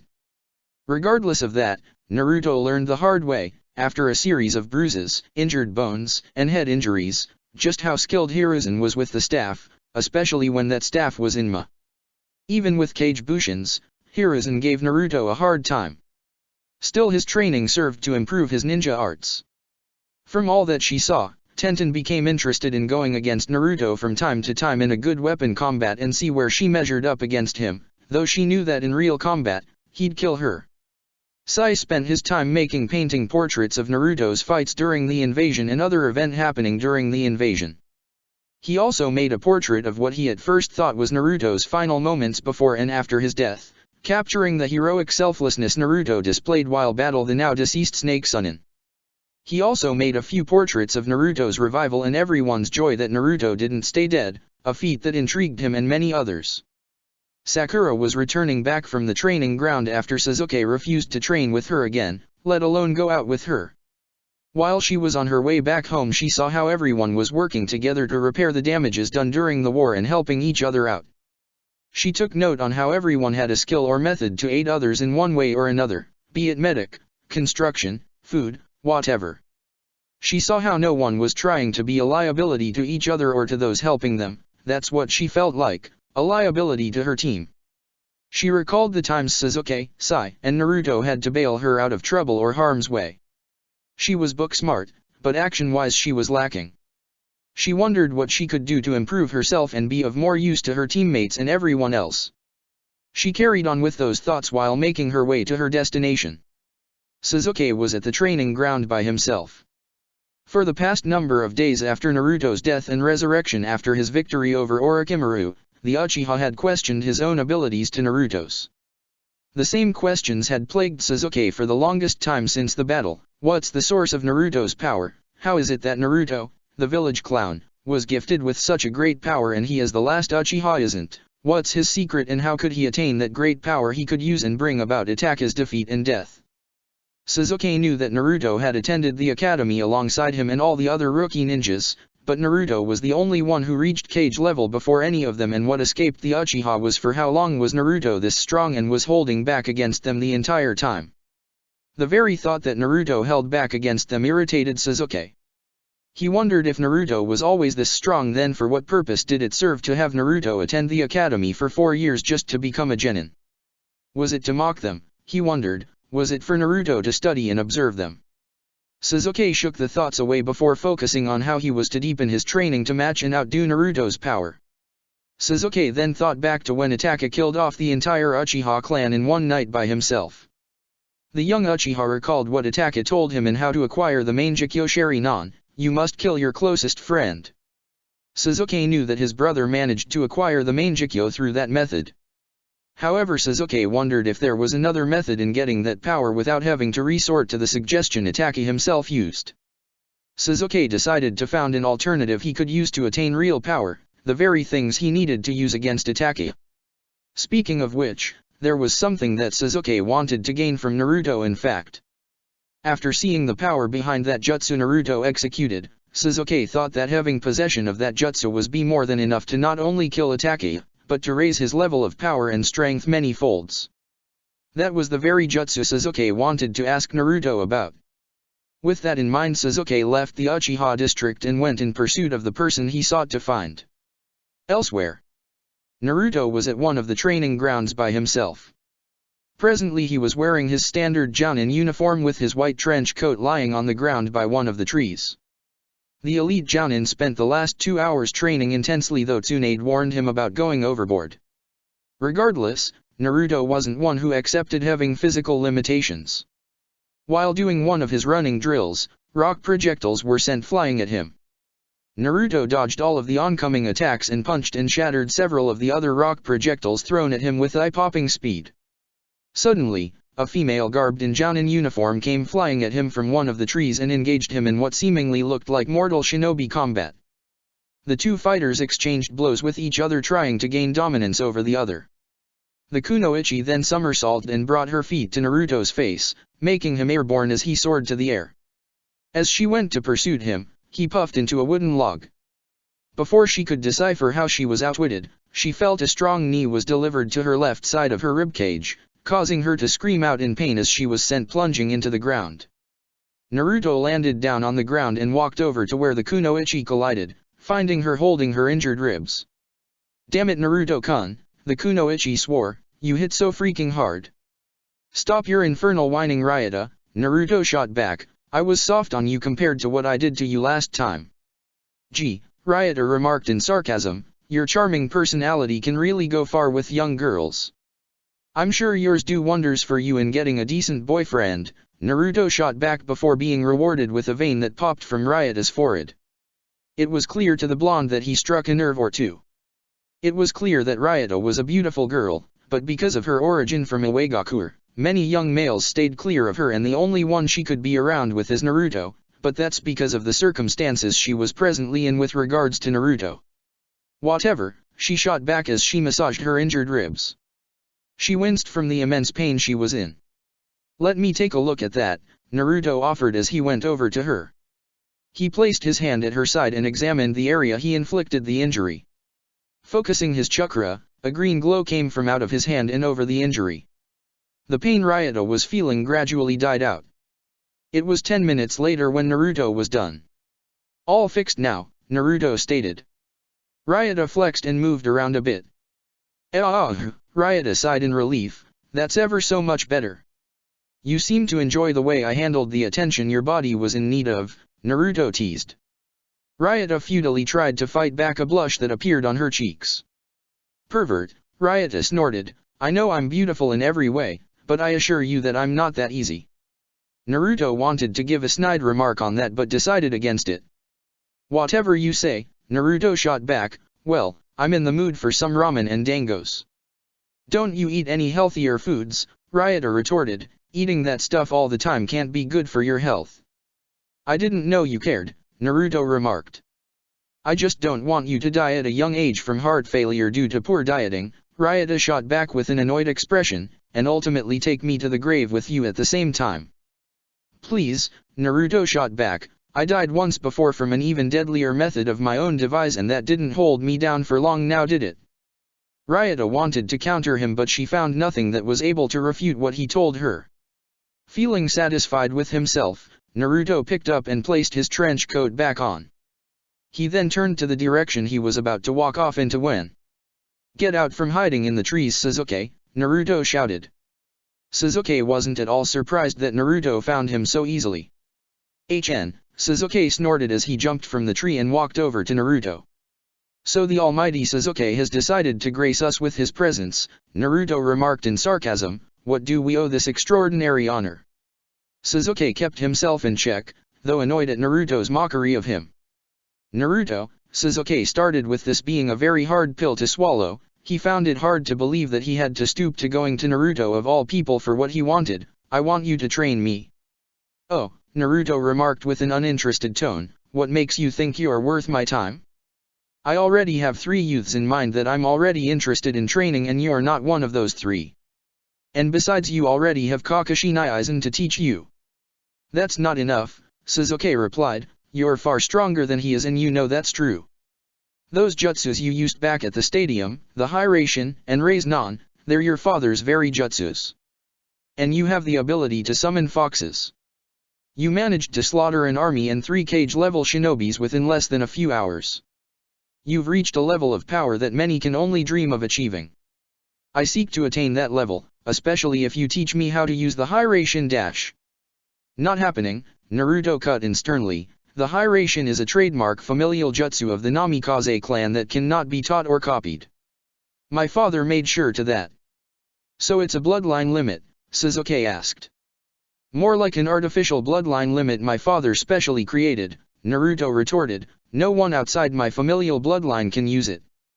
And the Raise-Non is not a jutsu to teach to just anyone and I don't intend to pass it on anytime soon." "Be that as it may," Sasuke interjected, "I still want you to train me."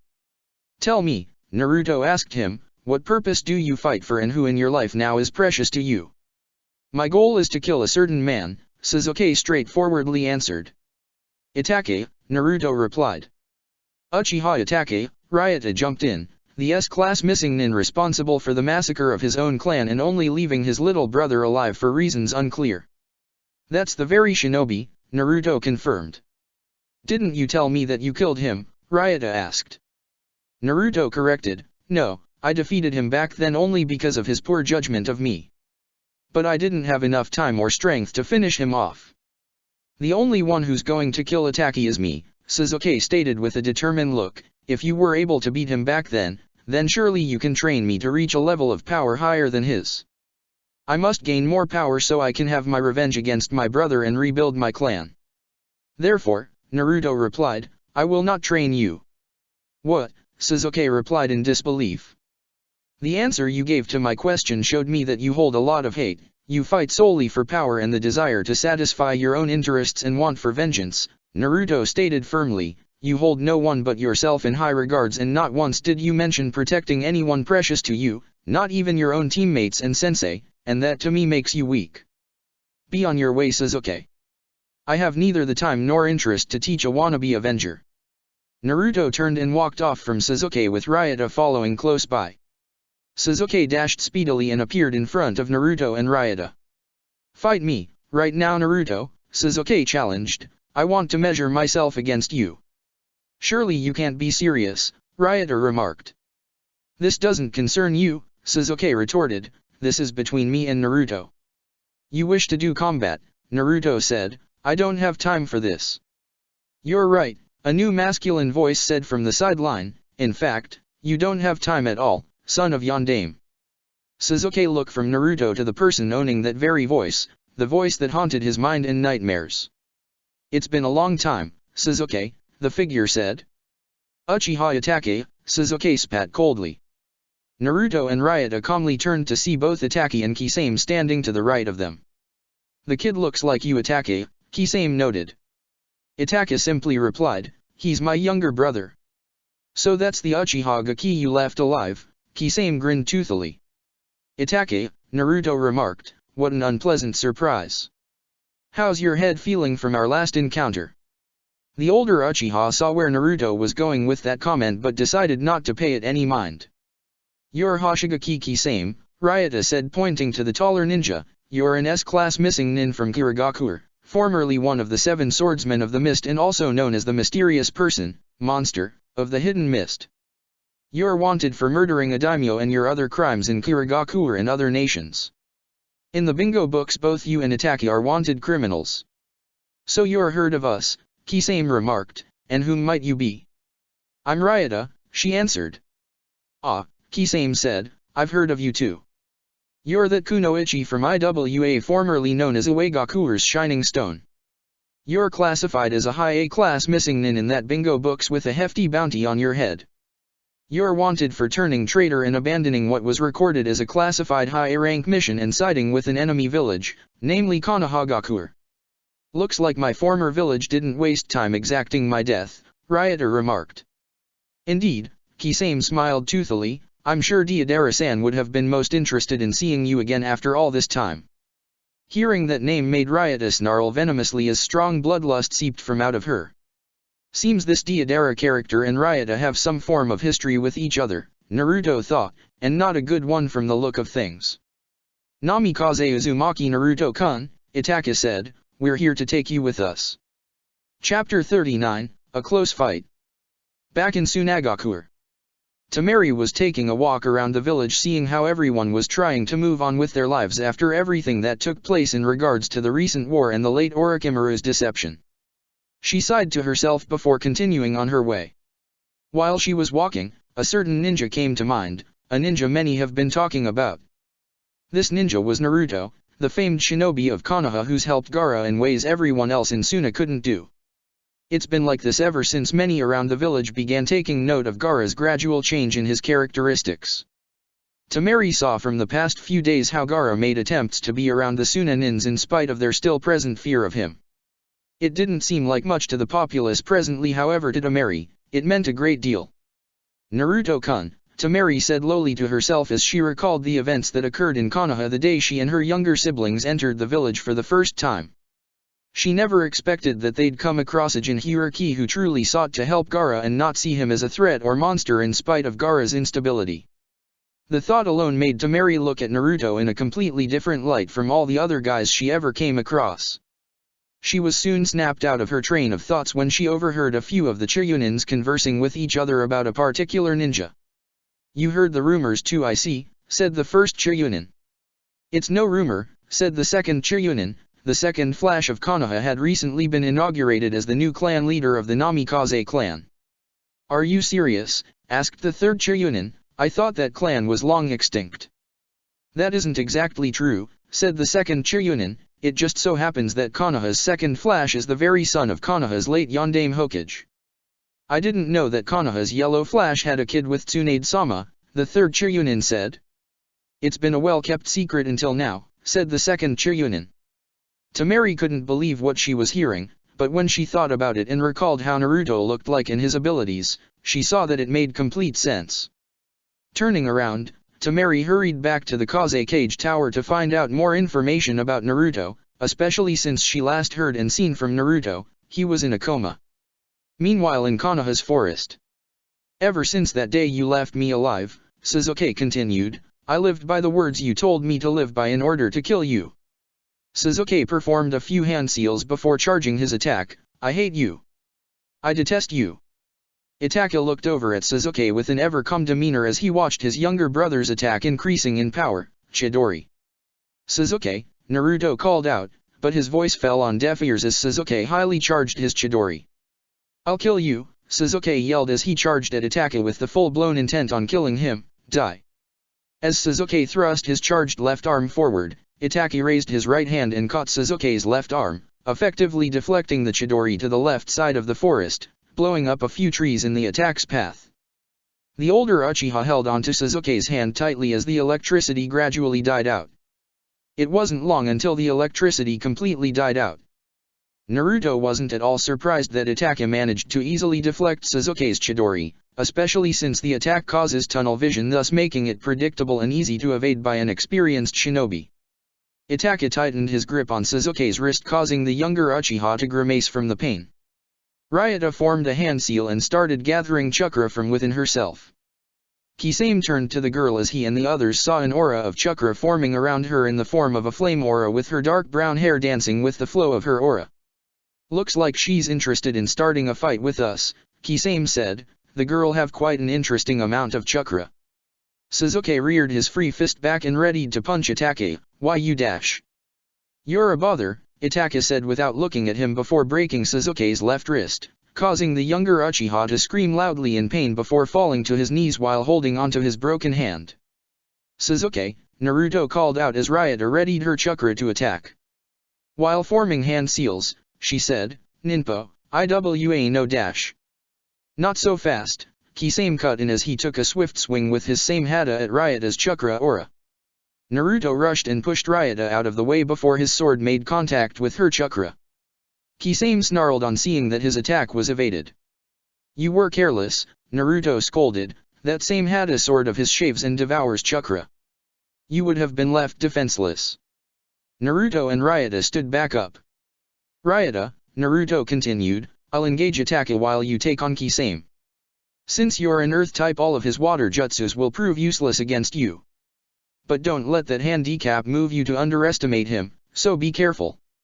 She nodded as she summoned her Iwa no Tsurugi, rock sword, and got into her fighting stance. Kisame grinned as he readied his own sword. "I'm going to enjoy shaving you to death, little girl," Kisame said. Ryota said nothing as she waited for someone to commence the fight. "Kisame," Itachi said, "we're here to bring Namikaze Naruto-kun back with us, so don't get sidetracked. We didn't come here to do combat." "Like last time," Naruto retorted, "spare me your garbage. I really don't have time for it." Naruto reached into his trench coat and retrieved one of his tri-pronged kunaus. Kisame and Itachi visibly tensed on seeing that infamous weapon aimed and pointed at them in Naruto's left hand.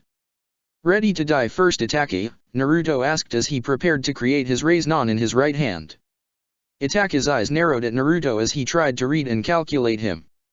Before either ninjas could do anything, however. "No," Sasuke yelled, grabbing everyone's attention, gradually standing back up of the ground, "you will not kill him, Naruto." Naruto said nothing as Sasuke continued, "That responsibility rests upon my shoulders and mine alone." Revenge, Naruto figured. Sasuke, stand down. Don't be stupid. You're in no condition to fight. And you're completely out of your league with these guys. Sasuke ignored Naruto's words as he turned his attention to his older brother. Itachi looked to Sasuke and spat coldly, "Get lost. You do not interest me." "Shut up," Sasuke yelled as he clenched his right fist and charged at Itachi, only to receive the brute end of Itachi's left foot as the older Uchiha kicked and sent Sasuke flying backwards off the ground and into a tree before falling on his butt to the ground. "Sasuke," Naruto called out but got no response. "Damn it." Naruto formed a raise-non in his hand and prepared to attack when. "Don't interfere, Naruto," Sasuke barked at Naruto, causing the elite Jounin to stop in his track. "This is my fight. I've waited long to have my shot in taking Itachi out. You will not deny me my chance to eliminate him with my own hands." Itachi remained reserved and calm as Sasuke got back up and charged at him again while yelling out in rage. The older Uchiha simply smacked away Sasuke's right fist as he delivered a brute back smack to Sasuke's right cheek, causing him to cough blood from his mouth while flying and spiraling backwards into the same tree, colliding hard into it as before. Sasuke coughed up more blood that now seeped down his mouth. "He can't even form seals anymore," Itachi mentally noted. "This isn't over," Sasuke said weakly, "I'm not finished yet." "Very well," Itachi consented as he walked over to Sasuke in a normal pace. Naruto was about to go after him when Kisame brought his sword over to block his path. "Let's not interfere as the boy requested," Kisame suggested, "this is a familial issue after all. Let them handle their problems on their own. We'll get back to business shortly after this little family reunion is over." Naruto narrowed his eyes, yet strangely enough he complied, as did Ryota. He still braced the tri-pronged kunai in his left hand. Itachi walked over and stood in front of Sasuke. Sasuke looked up at him momentarily before he speedily got up off the ground and charged at him again. "Bring it," Sasuke yelled before Itachi effortlessly brought his left kneecap into Sasuke's guts, thoroughly knocking the breath out of him as he coughed up some blood. "Why?" Sasuke wondered as Itachi wasted no time in beating Sasuke to a pulp while Kisame, Naruto, and Ryota watched from a distance. "You're not going easy on him at all," Kisame smiled sinisterly. Naruto remained collective as he and Ryota watched the one-sided fight between the two Uchihas. "The gap between us hasn't shrunk at all," Sasuke thought as he fell to the ground with his right cheek in the dirt. "Naruto has been advancing and getting stronger with every passing day and I haven't improved at all," Sasuke thought before turning his face to the ground. "What have I been doing up to now? What have I?" Itachi looked down on Sasuke coldly before kneeling down and grabbed his younger brother by the collar. He slammed and held Sasuke off the ground to a tree while looking at him hard. "You're weak," Itachi remarked coldly and harshly, "even Naruto-kun sees this about you. Why are you so weak?"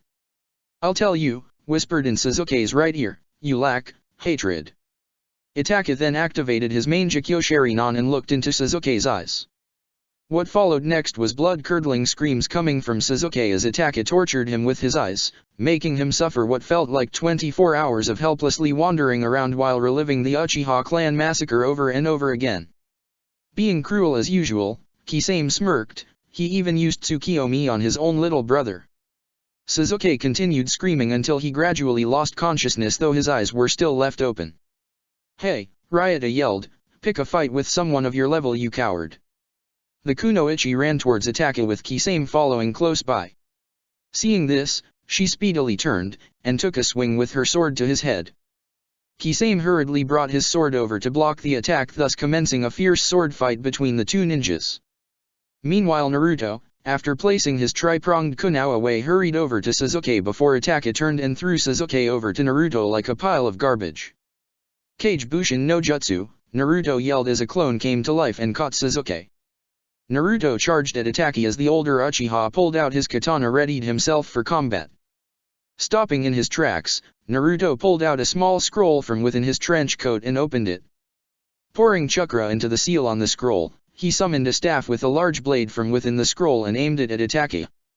"We never actually engaged each other in physical combat," Naruto stated. "I will not go down so easily," Itachi said with narrowed eyes, "Naruto-kun. Nor will you rise from where I'll put you to rest," Naruto remarked as he and Itachi started exchanging blows with their choice of weapons. Though Naruto wasn't up to par as he was when he fought against Shadaime and Nidaime, however, he was still able to hold his grounds against the former Umbu captain. Itachi was surprised that Naruto was able to keep up with him, seeing that in the Tsukuyomi, Naruto had a much harder time doing so. But then again, people change given a period of time. As the fight progressed, Itachi and Naruto became increasingly fierce in their fighting. Itachi knew that Naruto had to be brought back with him alive, though not necessarily in one piece. However, Naruto wasn't planning on being taken by anyone, and that was made clear when Naruto, finding an opening, swiftly slashed at Itachi.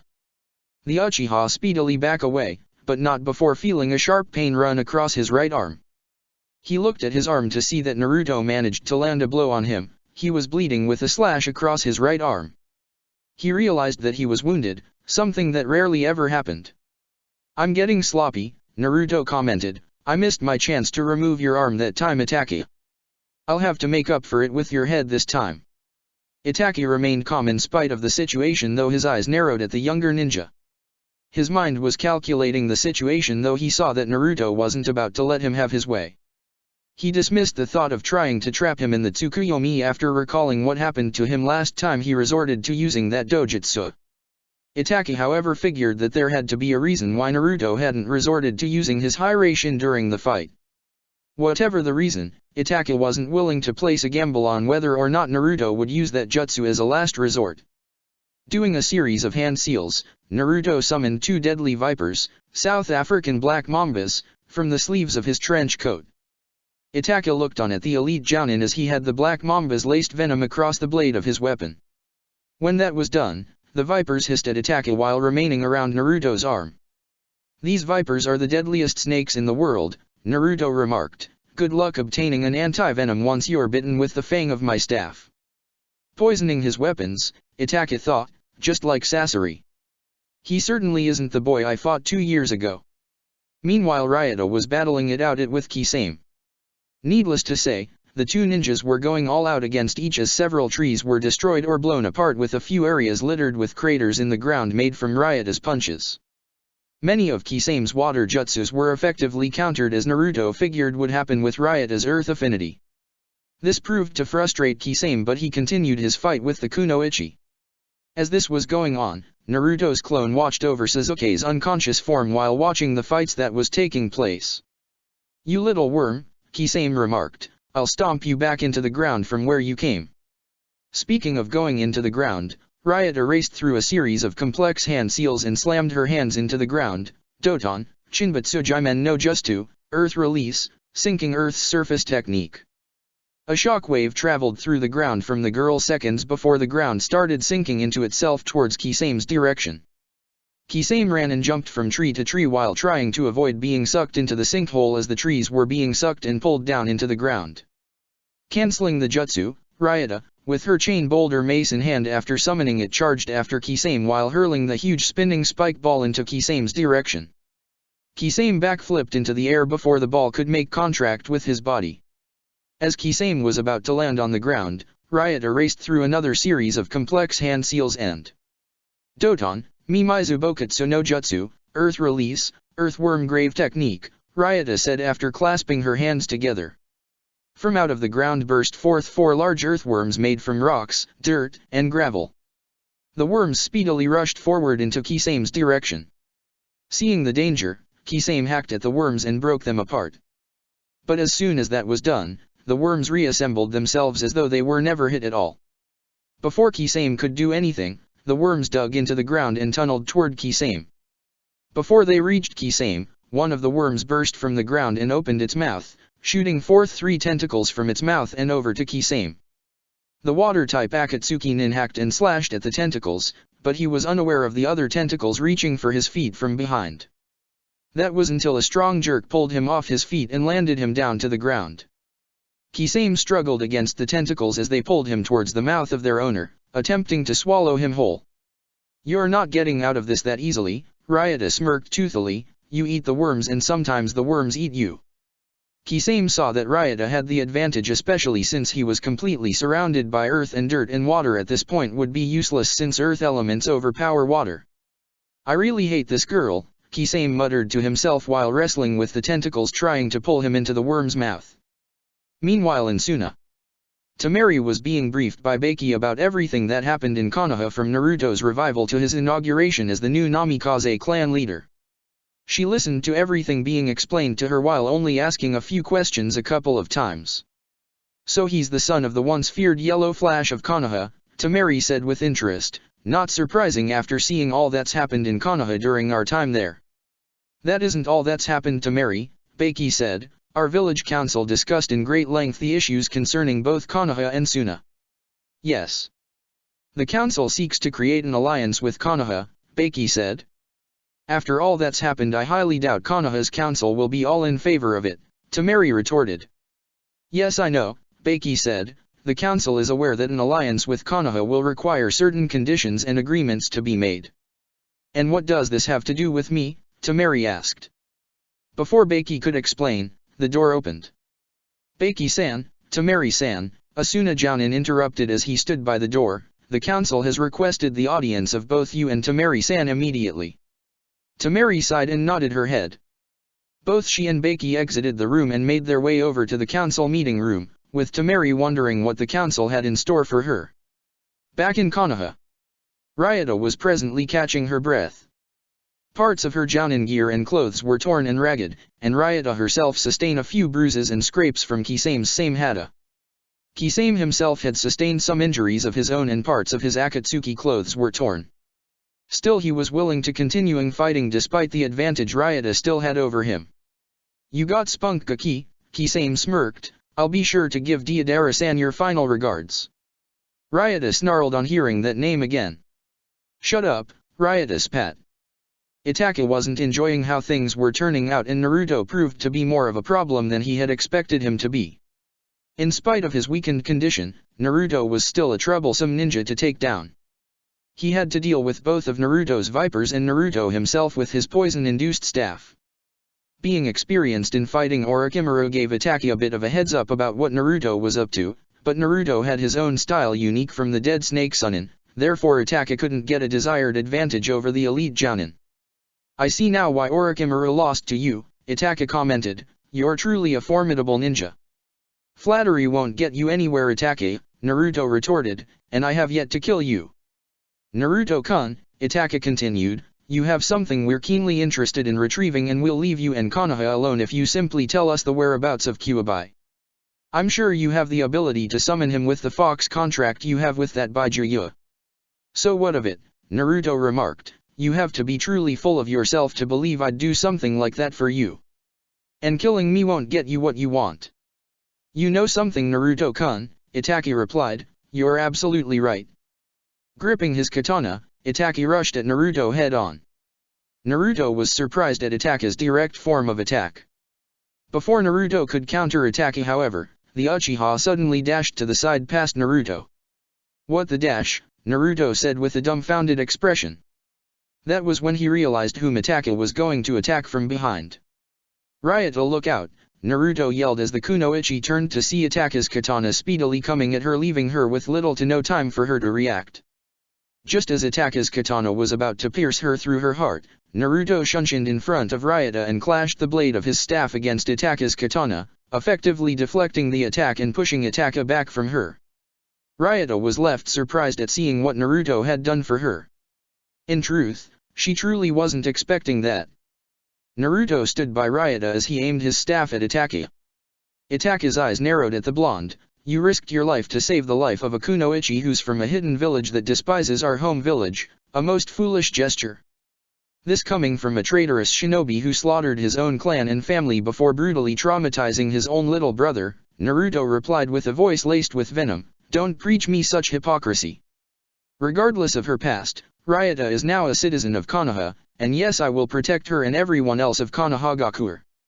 "Stupid boy," Kisame remarked as he and Itaka prepared to fight with Naruto and Ryota again.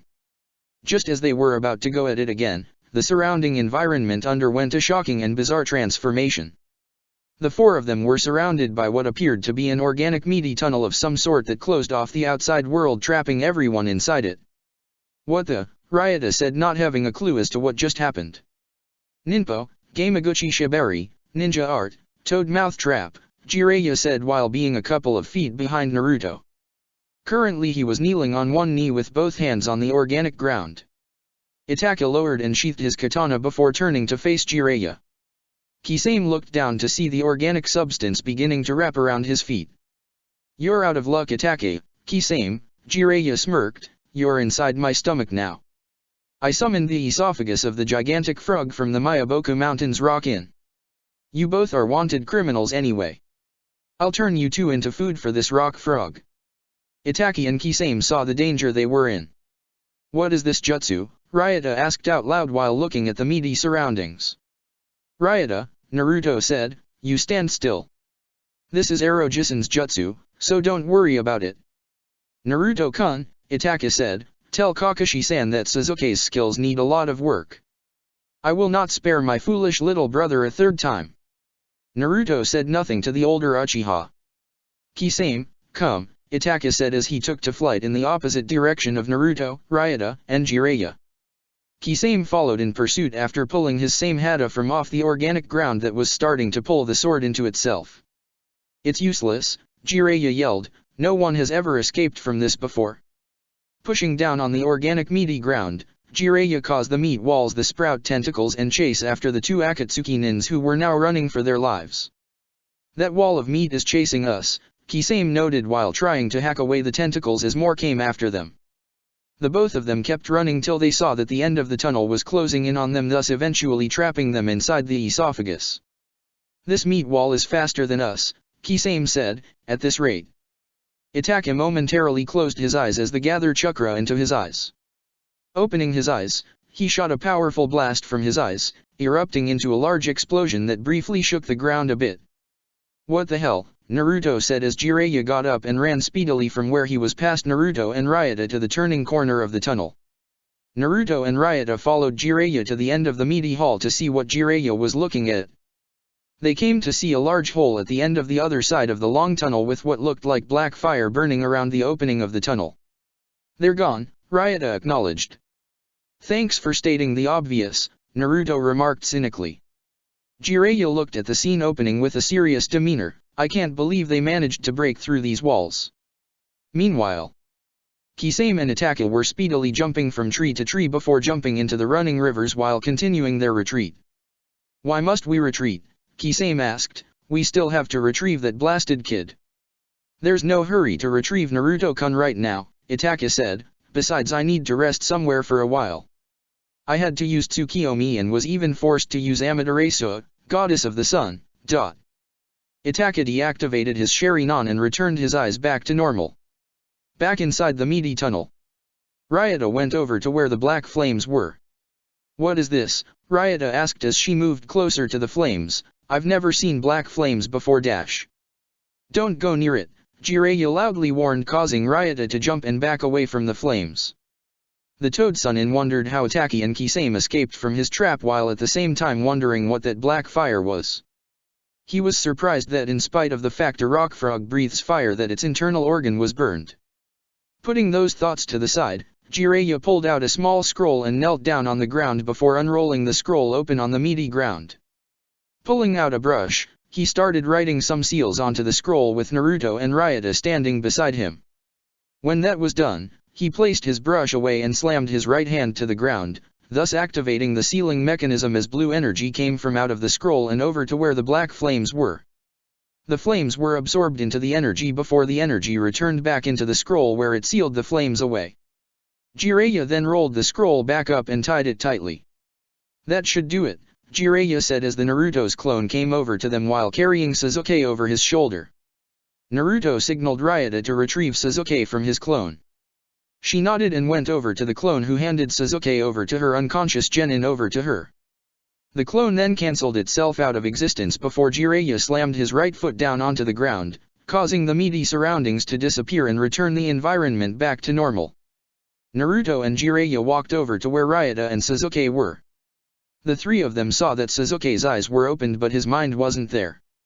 Ryota rested Sasuke down on the ground while sitting him up against one of the trees. Naruto then knelt down by the genin and performed a physical examination on him. His left arm and 4 of his ribs are broken, Naruto noted, compounded with the fact that he received a psychological attack from Itachi's main Jikyo Sharingan and was knocked unconscious. He took brutal psychological damage. This is beyond my power. Only Kaa-chan can heal and help him now. What do you mean, Naruto-kun? Ryota inquired. You performed medic jutsu that far surpassed Tsunade-sama's and you healed me completely earlier today. What you took from me during our spar were physical injuries that I was able to heal at my current level, Naruto made clear. I'm not back to full strength and I'm still weakened from my battle with Orochimaru and my great-grandfather and great-granduncle. I couldn't risk having Itachi and Kisame taking advantage of my weakened condition, which was why I bluffed the use of Hiraishin to get them to back off by only so much. You bluffed, Jiraiya said while looking at Naruto indignantly. You gambled with your life again? You know that should you have executed Hiraishin in the condition your body is in, you'd have risked completely destroying your chakra coils because of the intense strain you'd have placed your body in. Be that as it may, Naruto retorted, but I never lost a gamble, even with death. Jiraiya wanted to refute Naruto but he saw the elite Jounin's point. Besides, Naruto continued, I can still use Hiraishin but only at a much smaller distance than before without risking my safety too greatly. But doing so would consume too much chakra and leave me defenseless. It'll be quite a while before I master Hiraishin to its fullest potential as my father wanted me to do. But not before your body is given the needed time to heal, Jiraiya advised before looking at Sasuke again. That boy is the second one today who was attacked with that jutsu Itachi used. The second one, Naruto asked confusedly, you mean dash? Kakashi was attacked with that jutsu earlier today after he, Kurane, Asuma and Guy learned of Itachi and Kisame's presence in the village, Jiraiya explained. It wasn't hard to figure out for whom they came after again.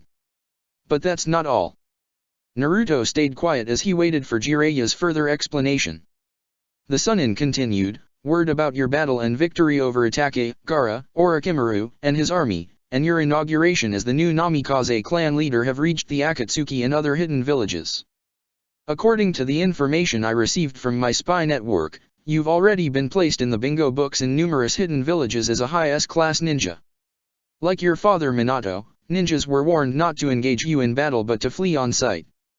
Well, that did nothing to stop the Akatsuki from coming after me again, Naruto commented. The last thing I need right now is more enemy ninjas coming after my head while in the predicament I'm in. However, my record as an S-class shinobi in the bingo books ought to prove very useful as it'll buy me some time to regain my strength. Jiraiya said nothing as Naruto looked at Sasuke again. The fool engaged Itachi in what I knew was going to be a one-sided battle, Naruto said. His blinded ambition for revenge led him to the state he's in right now. I'd have taken on Itachi earlier, but this imprudent genin chose to disregard protocols again and take it upon himself to do a task he was nowhere near capable of accomplishing. More reasons why I refused Sasuke's bold request for me to train him earlier today. Sasuke sought you out so you could train him, Jiraiya asked in disbelief. I honestly wouldn't have expected that from a Gaki as haughty as him. Be that as it may, Naruto retorted, but he gave me no real satisfying reason why I should bother training him. After a moment of silence Naruto continued, the Akatsuki is most interested in retrieving Kyuubi, whatever they have planned for that infernal fox can't be anything good. My spy network is still on the job in searching for what their objectives are, Jiraiya replied, it'll be some time before we learn more about it. Naruto simply nodded his head. Moments later, Kurane, Asuma and Guy appeared. Is everyone OK? Kurane asked. All but Sasuke, Naruto said, another victim of Itachi's main Jikyo Sharingan. By the way, how's Kakashi Aizen doing? Better now that Tsunade-sama treated his condition, Asuma said. Naruto nodded and gestured to Sasuke, get Sasuke to the hospital. Kaa-chan is in for another patient to treat. Guy nodded and went over and lifted Sasuke off the ground, carrying him piggyback style. What happened to Itachi and Kisame? Kurane asked. Took off like bats out of hell, Ryota replied.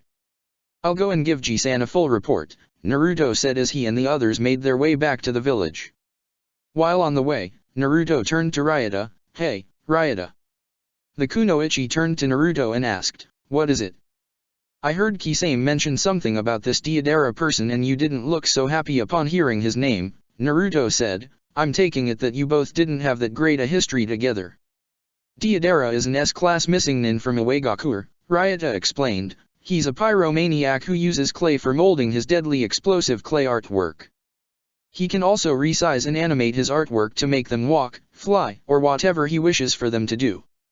His notion is that art is beauty that lasts only for a while before it withers away. As he puts it, art is a blast. What were his crimes? Naruto inquired. He's wanted for crimes outside IWA and for blowing up the Tsuchikage Tower 4 years ago, killing everyone there, Ryota explained. The Sandaime Tsuchikage barely escaped the attack and was critically injured near death and knocked into a deep coma which he still is in down to this day. Deidara is also wanted for the slaying of a Jounin, 6 hunter nins, and 5 Boulder Black Ops who were sent after him. I see, Naruto noted, but you still haven't told me what your history with Deidara is. Ryota turned her gaze away from Naruto. The blonde saw a familiar look in her eyes, the kind he saw in Anko's.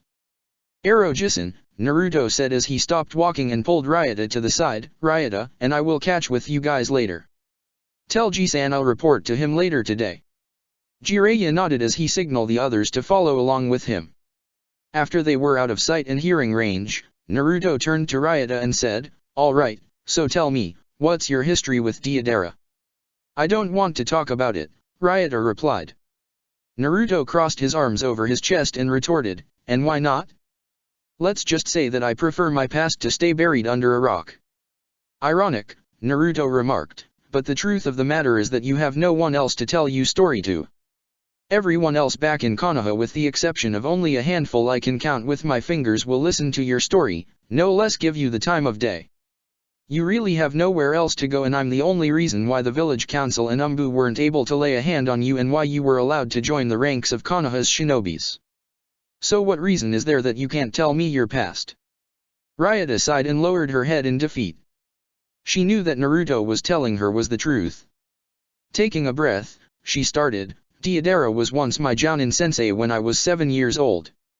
Back then he was regarded as one of Iwa's promising ninjas and for me to be his genin student was considered an honor.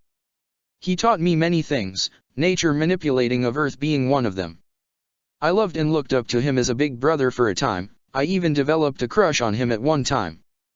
But everything changed after I turned 9 years old. Tears welled up in her eyes. My older sister, Chizuru, who was the Jounin mentioned earlier, discovered that Deidara was performing illegal jobs as a terrorist and gun for hire for enemy villages and clients. Besides Deidara back then, started sobbing. Chizuru was the only family I had left. My sister confronted him by order of the Sandaime Tsuchikage. When he refused to surrender, she engaged him in combat and did everything she could to stop him. Nothing she used worked against him. I yelled and begged for both of them to stop but my pleas fell on deaf ears. I loved them both and felt torn that they turned on each other.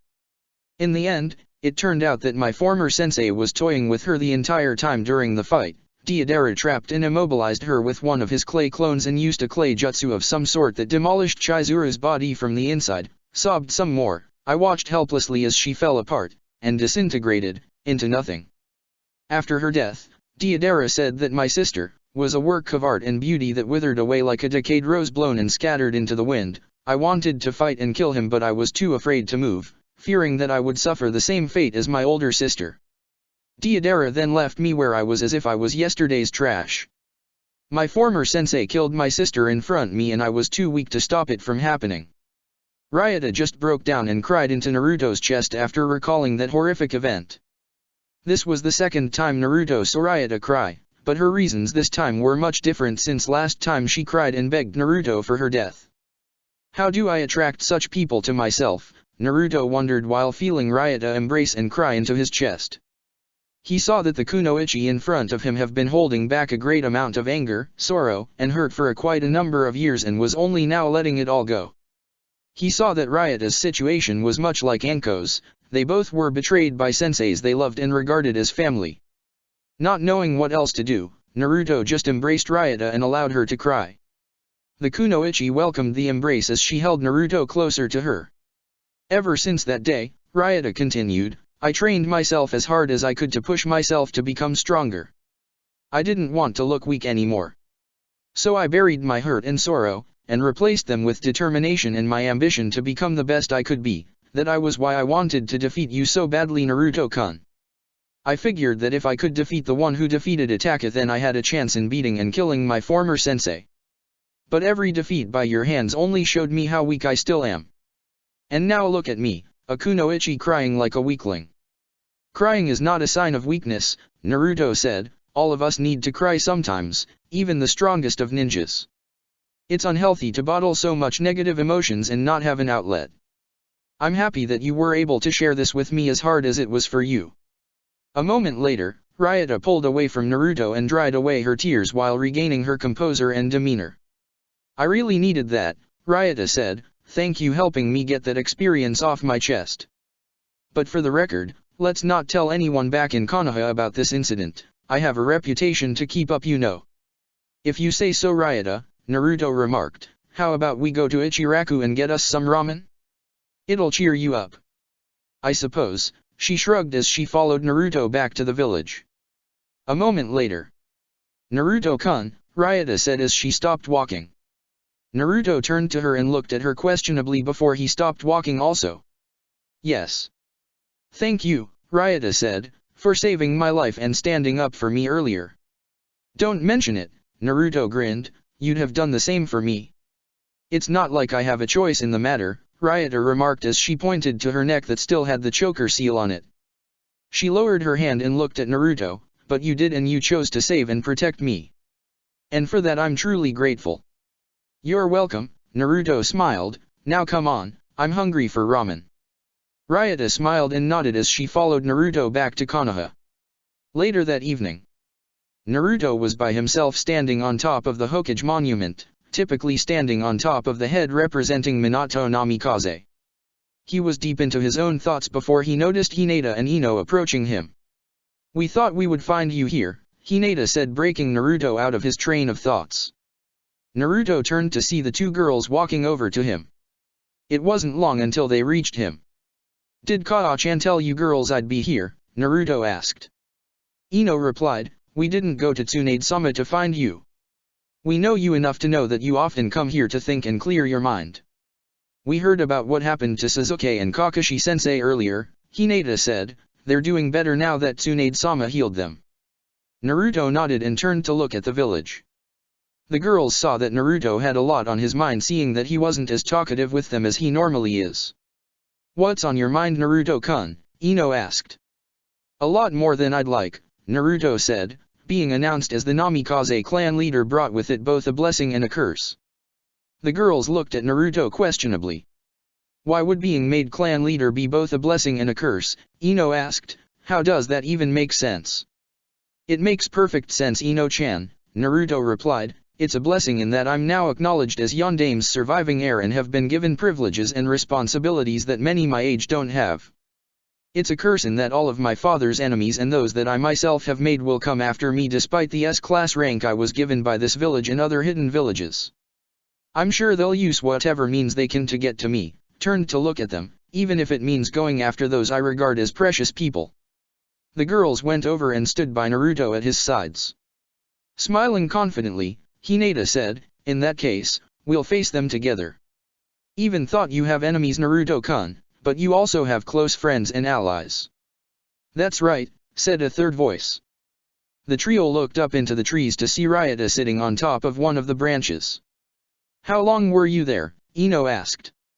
For some time really, Ryota said as she flipped down and went over to the trio. Like Naruto-kun said, he has a lot of enemies.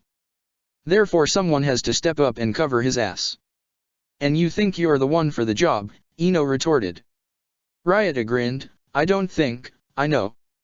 Ino snorted at the dark-haired beauty while Naruto shook his head. Well, Ryota-san, Ino said, you're not the only one who feels that way. Naruto-kun is our closest friend and he'll do anything to save and protect us and this village. And we'll do everything we can to help him, no matter the danger.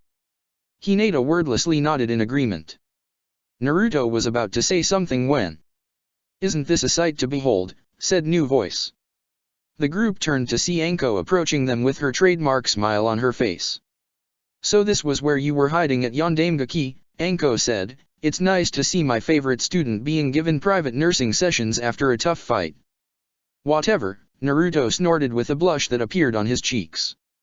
The girls giggled in seeing Naruto's plight. Anko reached the group and ruffled Naruto's hair. "Taking on Itachi alone again, and in your condition," Anko said with a warped smile, "you got balls, much bigger and thicker than others in this village." "Anko-chan," Naruto shouted with a heavy blush on his face.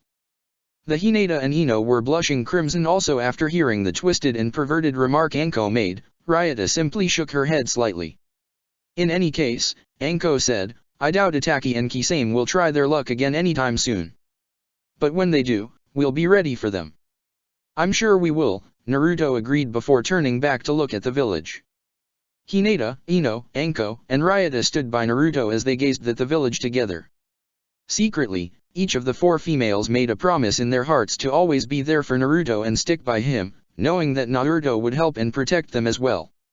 4 days later, at the Hokage Tower. Sandaime was in his office doing more paperwork, the natural enemy to all cages. It was a most unrelenting enemy and it had many allies. Currently he was documenting Naruto's forms for being a Jounin sensei to 3 youths he personally selected from the academy as his 3 new apprentices. One Jounin in particular wasn't too thrilled when Naruto took his student from him and chose him as his new apprentice with 2 of his other friends with him. 2 days ago, the Jounin argued that Naruto shouldn't be allowed to take his student from him. However, Naruto suggested allowing the 3 youths to decide for themselves who they want as their Jounin sensei. Needless to say they chose Naruto, after all who wouldn't want to be taught by Konoha's second Flash? In fact, a whole lot of Genins, Chiyunins, and Jounins for that matter had hoped that Naruto would consider teaching them. A few on the council suggested for Naruto to take on a prospective genius or Hyuga to mold into a prize ninja, a couple even recommended Sasuke. However, Naruto chose not to follow the common trend on taking on proclaimed geniuses as apprentices. Like Jiraiya, he believed that training those with no bloodline limit and weren't regarded as geniuses were more fun to teach, and he believed that the 3 he selected would make good ninjas under his tutelage, especially since Ryota agreed to partner with him as his assistant. When the stubborn Jounin protested and refused to consent in signing his student over to him, however, Naruto was forced to resort to using his position as an elite Jounin and clan leader to outrank the insubordinate Jounin. The Jounin, defeated, begrudgingly signed his student over to Naruto, thus adding more reason to dislike Naruto all the more. That day, the angry Jounin stomped away from Sandaime's office, muttering things along the line of spoiled half-wit clan leaders and their slutty girl toys. It was later learned that the Jounin was admitted into the hospital with several bone breakages with the unknown assailant still at large. Sandaime took a puff of his pipe after recalling the events. That Ryota is like a young Tsunade when guys say the wrong things to her, Sandaime thought while rubbing his temples. He went back to doing his work again when Sandaime-sama, a woman called as she hurriedly entered his office with a piece of paper in her hand. Sandaime looked up at the woman and saw the urgency in her facial expression. "What is it?" Sandaime asked. "We recently received an urgent letter from Suna," the interpreter said. "An urgent letter?" Sandaime asked. "Here's the decoded message," she said as she handed the letter to Sandaime, who took the letter from her. He read the letter quietly before his eyes widened. "Interesting," Sandaime spoke in an undertone, though it was loud enough for the interpreter to hear. Looking at the woman, Sandaime ordered, "Send a word out to Tsunade to come here immediately and summon the council. This is not a matter to put off to the side." "Hi, Sandaime-sama," the interpreter bowed before turning and hurriedly making her way out of the office to do as instructed. While sitting at the desk, Sandaime meditated on everything he read in that letter and the proposals Suna was offering. Sandaime could only wonder how this was going to turn out. Chapter 40, Operation TOA. In Otagakure. Kabuto was in the research lab going over all of the scrolls the late Orochimaru left behind. Moments later, Teiwa and the rest of the Sound Four entered the lab. "All right, Kabuto," Teiwa spoke with a manner that showed anything but respect. "What the fuck do you want?" "Such language," Kabuto mocked, A young lady with beauty as your own with a mouth as ugly and filthy as the beasts she summons. Four-eyed bastard, Teiwa growled at Kabuto but held her grounds. Kabuto-sama, Kidomaru said, what did you want to inform us about? After straightening his glasses, Kabuto said, I want you all to head to Konoha 2.5 weeks from now. You all will be responsible for bringing Sasuke back here. For what purpose? Teiwa barked. That dumbass isn't of any use to us anymore, especially since Orochimaru-sama is dead now, no thanks to that Namikaze motherfucker. Be that as it may, Kabuto replied, but Sasuke still has some potential we can harness and use. And don't forget that I'm the new leader since our master is gone. He still possesses the curse seal that Orochimaru-sama placed on him, Kidomaru pointed out. Kabuto nodded, exactly. You all will have the mission to retrieve Sasuke. But we'll have to deal with several factors, Teiwa spoke, and Konoha's second flash is a major one. Don't count on that, Kabuto replied, I'm sure that Naruto-kun isn't as strong as before. Performing multiple S-class kinjutsus in one day knocked him down several pegs. I'm sure if you all were to run into him, together you all could overpower him. Strength in numbers does go a long way against a powerful enemy, Jirobo. Teiwa remarked, I'm sure your fat ass will account for the second half of our number. What was that? Jirobo shot back. It was no secret that he hated back called fat and having insulting comments made about his weight. That's enough, Kabuto interjected, until the time of your departure, I want all of you to train and prepare for the mission. Dismissed. The sound forebowed and left the chamber. An hour and a half later. Tsunade, Sandaime, Naruto, and the rest of Konoha's council had already gathered together in the meeting chamber. Jiraiya was also present for the meeting. Sarutobi had already explained most of the contents in the diplomatic proposal sent to them from Tsunagakure and what they were offering in return for an alliance. This was known as Operation TOA. Terms of alliance. A few in the council though showed reluctance in forming an alliance with Suna, especially after the invasion that took place not too long ago. Danzo was especially against the idea, believing that Suna would possibly double-cross them once they found the right opportunity to do so. He favored the idea that Konoha remain separate from Suna and cut off any involvement with them. Sandaime explained that Tsunagakure have received drastic budget cuts from their daimyo because he became a client of Konoha. Since then, the Kazekage has been forced to drastically reduce their military force. As a result, Sandaime explained, Suna was forced to develop better and more powerful warriors to compensate for their military weakness. In order to again allow their military force to swell, they originally sought to defeat Konoha and show their daimyo that they're powerful and deserve more money. Orochimaru was very sly, Naruto interjected, he recruited a desperate nation during a desperate time and they were unknowingly double-crossed by him at the same time. Orochimaru's forked tongue has come in handy many times before, a problem that had to be dealt with. After a short silence, Sarutobi explained that an alliance would benefit both Suna and Konoha as a whole, and strengthen their ties of allies since they have Uegakure to worry about, especially since word about Naruto's abilities, his establishment as the new Namikaze clan leader, and Konoha's victory against the invasion have spread to other hidden villages, Iwa being one of them. They knew that Iwa wasn't happy when they received word of Naruto's power and Ryuta's betrayal and siding with Naruto and Konoha altogether. If another Iwa-Konoha war were to break out, having another hidden village allied with them would help them greatly, and hopefully reduce the risk of triggering another great shinobi war. Danzo argued that the fact that Iwa dispatched Ryuta in the first place to kidnap and bring back Naruto is already a declaration of war. He added that since Iwa got to hear of Naruto's power, Konoha is feared not only by them but also by the other great shinobi nations. He added that since Iwa now knows that Naruto is the son of the late Yellow Flash and has become the new Namikaze clan leader, it could prompt them to mobilize against Konoha and prepare for war while Naruto is weakened, not wanting to let a new Yellow Flash take Minato's place. Danzo suggested that they should use whatever advantages they have to obtain whatever information they can get out of Ryuta before Iwa decides to attack first. Sandaime sighed to himself in frustration. He knew that Danzo had always disagreed with his ideals and always preferred war over peace, one of the prime factors that led to Shode and Nidaime disqualifying Danzo as a candidate for Yondaime Hokage many years ago. Sarutobi pointed out that an alliance with Suna and the fact that Ryota has sided with them might keep Uegakuer at bay. Tsunade added and explained that forming an alliance would open up new avenues for trading, traveling, and building up on their defenses, not to mention that Suna has specially grown herbs and resources that could prove most useful in the medical field for making new vaccines and antidotes. Sandaime moved on with the part of the proposal that explained Suna's request for a few of Konoha's Jounins to be sent to Suna so they could help restructure their shinobi training system. Many on the council opposed the idea outright. They argued that they didn't want Konoha's secrets being given to Suna's shinobis. Others said that since Konoha is still recuperating from the invasion, the village will need all the Jounins they have at their disposal in case enemy villages consider attacking them, especially since the Akatsuki came after Naruto again only a few days ago.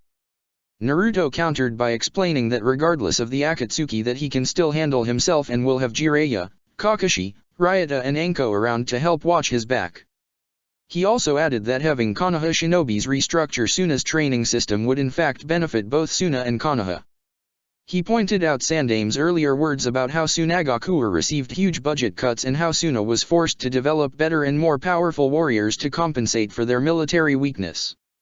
Naruto explained that Suna's methods of developing shinobis is heavily flawed and is in much need of correcting, and that having Konoha shinobis recreating their teaching and training system would mean that Konoha would have a measure of authority over their platoon and battle tactics for a given time.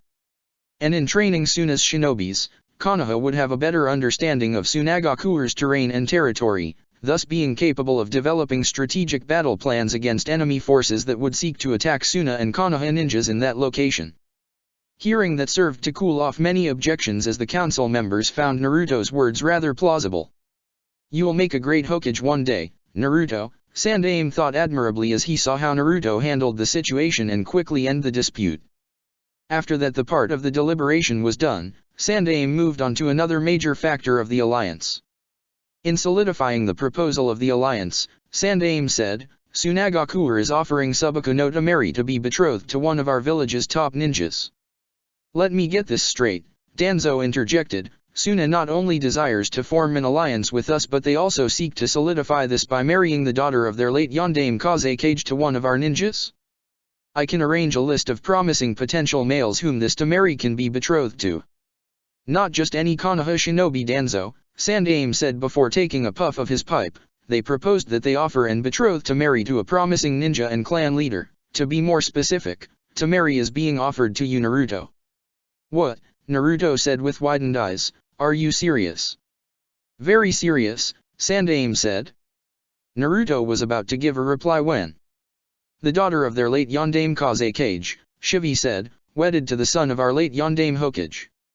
From what I've seen from the young Kunoichi during both the final parts of the Chunin exams and the invasion, she's quite a promising Kunoichi whose addition into our ranks would prove to be rather beneficial. And since Naruto-san is the last of his clan, according to the Clan Restoration Act of Konohagakuer no Sato, he is within his rights to marry more than one female, and we all already know that Hyuga Hinata-san is betrothed to Naruto-san though she's not presently aware of it." "Don't I get a say in this?" Naruto shot back.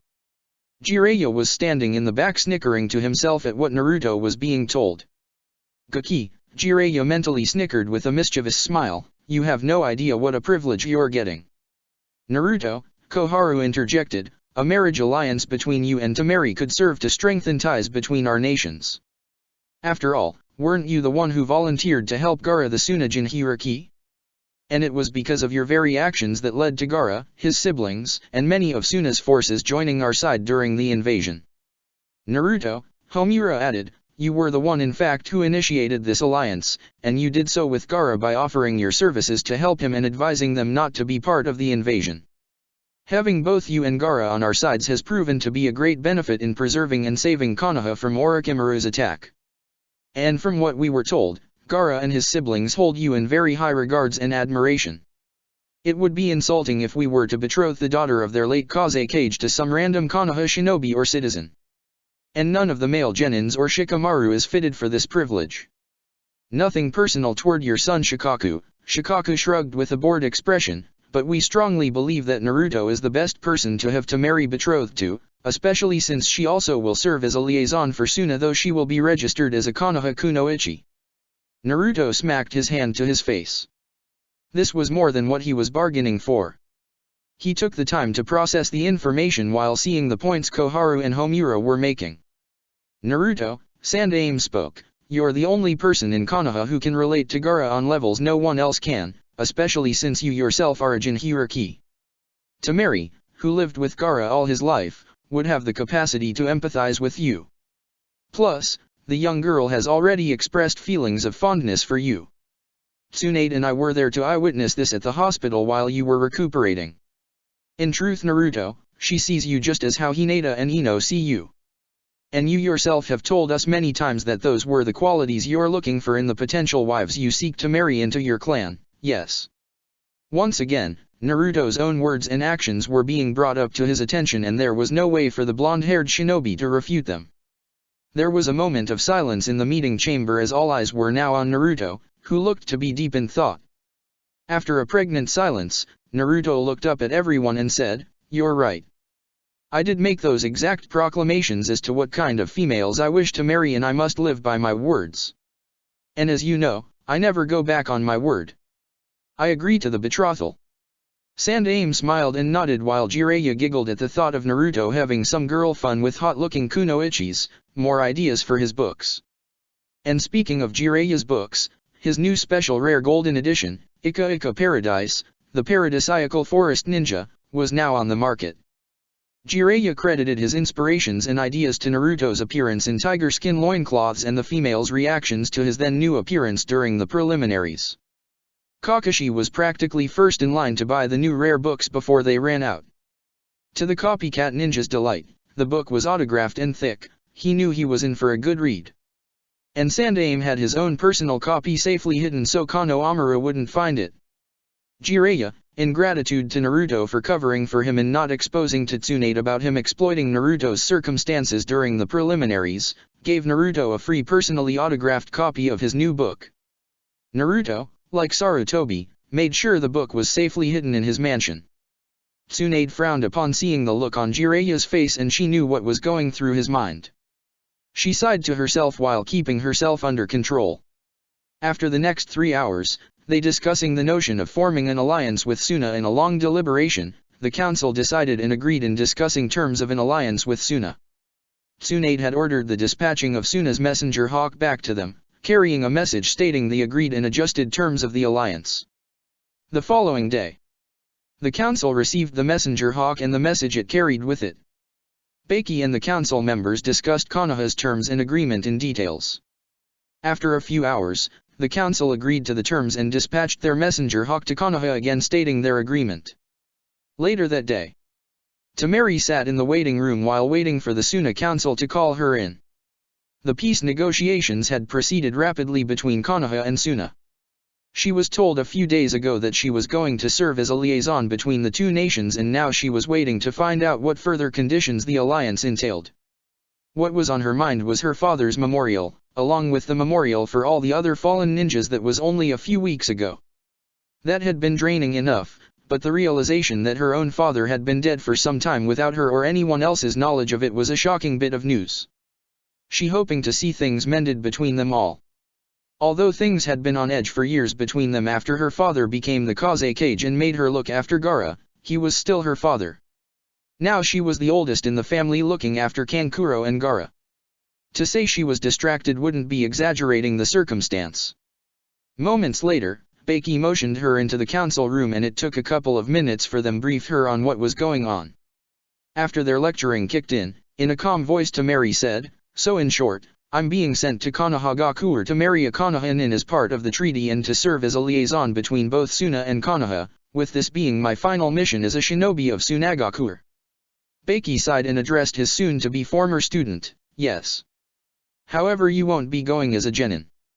Tossing a vest to Temari, Baki added, "You earned this. Remember to watch your back. You leave tomorrow at nightfall with 3 Suna Jounins being your entourage." Catching the package, Temari pulled out a Suna Chiryunin vest. It was with a certain irony that she would be a Suna Chiryunin for only a little over 30 hours that she slipped it on. Temari gave Baki a nod and walked out, her face hardened. Baki however frowned as he watched Temari leave. she had been his favorite student out of his genin team, partially because she favored wind jutsus but also for her quick wit. Not to mention she was the most normal out of the three siblings, teaching her had been a rare enjoyable pleasure. She was more than capable as a Chiryunin and had been for a long time. Oh well, with her no longer around he could start reading his favorite orange books again, especially the latest rare special golden edition that he recently bought before they ran out, Beiki thought as a light blush crossed his face. That night, while slowly packing her things, Temari felt the tears roll down her face quietly when the door to her room opened. Her brothers didn't even have a chance to comment on her Chiryunin vest and set face when she came home and went directly to her room. Temari, Gaara said quietly with Kankuro standing beside him, "You are troubled." Yes, Temari could only say sadly, "Yes I am." Sand emerged from Gaara's gourd and started to whirl around him. In a harsh dark tone, Gaara inquired, "Who caused you to be troubled?" The bloodlust was coming off Gaara in waves, yet for once Temari wasn't frightened. To her it felt as if Gaara was acting out to protect her, that she was perfectly safe. Calming herself a little, Temari replied, "The council. I'm being sent to Konoha to be betrothed to one of their shinobis as part of the treaty. I'm no longer going to be a Sunaku no Ichi." Kankuro was shocked by the revelations. "When did this happen?" Kankuro asked. "Did they say who you're being betrothed to?" "No," Temari replied as she thought things over. "They said that the one I was betrothed to has already agreed to the betrothal and that Konoha's council would explain that to me in further details after my arrival." The fan mistress could only hope it was someone her age. A much older man wouldn't be pleasant. Even worse, it could be one of the bug users. Even now Temari still got the shivers at the thought of that clan. She hated bugs. She wondered if they were going to wed her off to that shadow-using guy she fought and lost to during the final part of the Chiryunin exams. "If they hurt you I will hunt them down and kill them," Gaara remarked. His sand slowly died down. Alliance or not? Temari could only nod her thanks to her youngest brother. He still wasn't able to express his emotions that well, but she knew that he would miss her. After he returned the sand back into his gourd and capped the gourd close, Gaara managed to say slowly, "You are still our sister, regardless what village you become part of." "I know," Temari said quietly, "even though I'll become a Konoha-nin, you both are still my brothers." Temari went over and hugged both Gaara and Kankuro.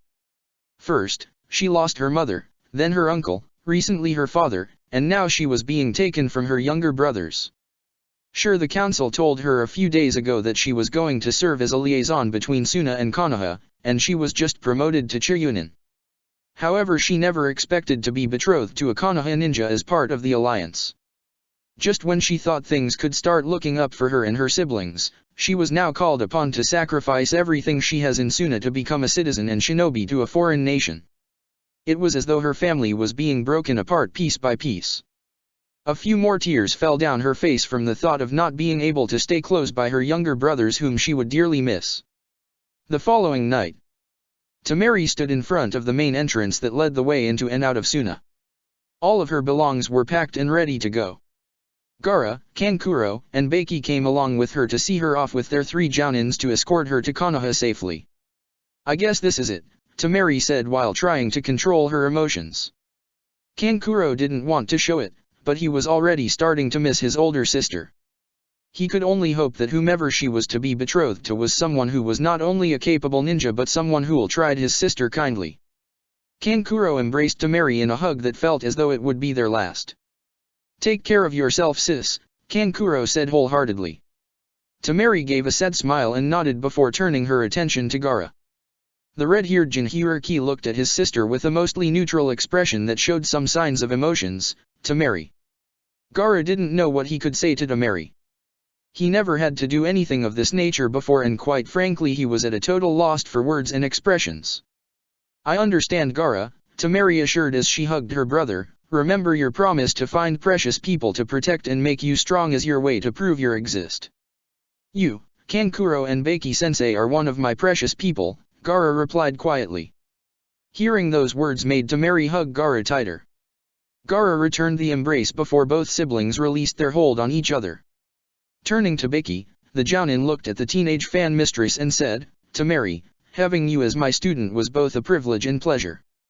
I will miss you dearly, and I know that you'll make a fine kunoichi though you'll be in Konoha. Do take great care of yourself. The girl nodded as she hugged Beiki as well. Beiki was a bit surprised by this. Honestly, he was expecting more of a handshake than her display of emotions. Regardless, he accepted and hugged her back. After saying their final goodbyes, Tamari and the three Suna Jounins started on their 6-day trek to Konoha. Beiki, Kankuro, and Gaara watched the scene until their forms were no longer in seeing range before returning back to the village. For what it was worth, Sunagakuer would never be the same without Tamari around. 2 days later, in Konoha. It was 7 o'clock in the morning and the sun was still rising from the east, gradually radiating the sky in all its glory. Sasuke was grumbling and seething in an undertone. He was in an open field looking at a sight he wasn't looking forward to getting involved in. Moments later, Naruto and Ryota appeared with a scroll in his hand. Reaching the Uchiha, Naruto opened the scroll and poured chakra into it. After a burst of smoke, several utensils came from out of the scroll and onto the ground in front of Sasuke. Seeing those utensils only served to make Sasuke growl further. "Hey," Naruto rebuked, "don't give me that kind of behavior in my estate. As a clan leader I won't stand for it. You wanted training from me, so I'm dishing it out to you." Begrudgingly, Sasuke picked up the first utensil and held it from both hands. "Your training involves cleaning up your act and following directions from your supervising superior ninja," Naruto continued. "You can start today's D-rank mission by raking my yard of all the leaves and collecting them together in bags. When that's done, your next task will be to mow and rake the grass and water my gardens." "You can't be serious," Sasuke shot back. "You can't expect me to do all this by myself. Look at the size of your yard." "But you're an Uchiha, the elite," Naruto remarked cynically. Sasuke saw the mockery in Naruto's remark, which served to infuriate him further. "Consider your 3-day D-rank mission as training for you to be not only efficient with your time with regards to all of the chores I want you to do effectively in my estate," Naruto explained, "but also training for you to follow orders and learn that insubordination will not be tolerated, nor will I tolerate you instigating fights with me or with any of your higher-ranking ninjas." Sasuke knew what Naruto was talking about. A few days ago, Sasuke openly tried to goad Naruto into fighting with him, and later he disregarded Naruto's order to stand down against Itachi and was heavily beaten as a result. As punishment for his misconduct and second offense of insubordination, Sasuke was sentenced to long hours of hard labor at the Namikaze estate with reduced pay for the next 3 days. "Now get started," Naruto ordered. "My yard and gardens need tending to. And if I find that you've sabotaged or distorted anything in my estate, well, let's just say you won't enjoy the consequences.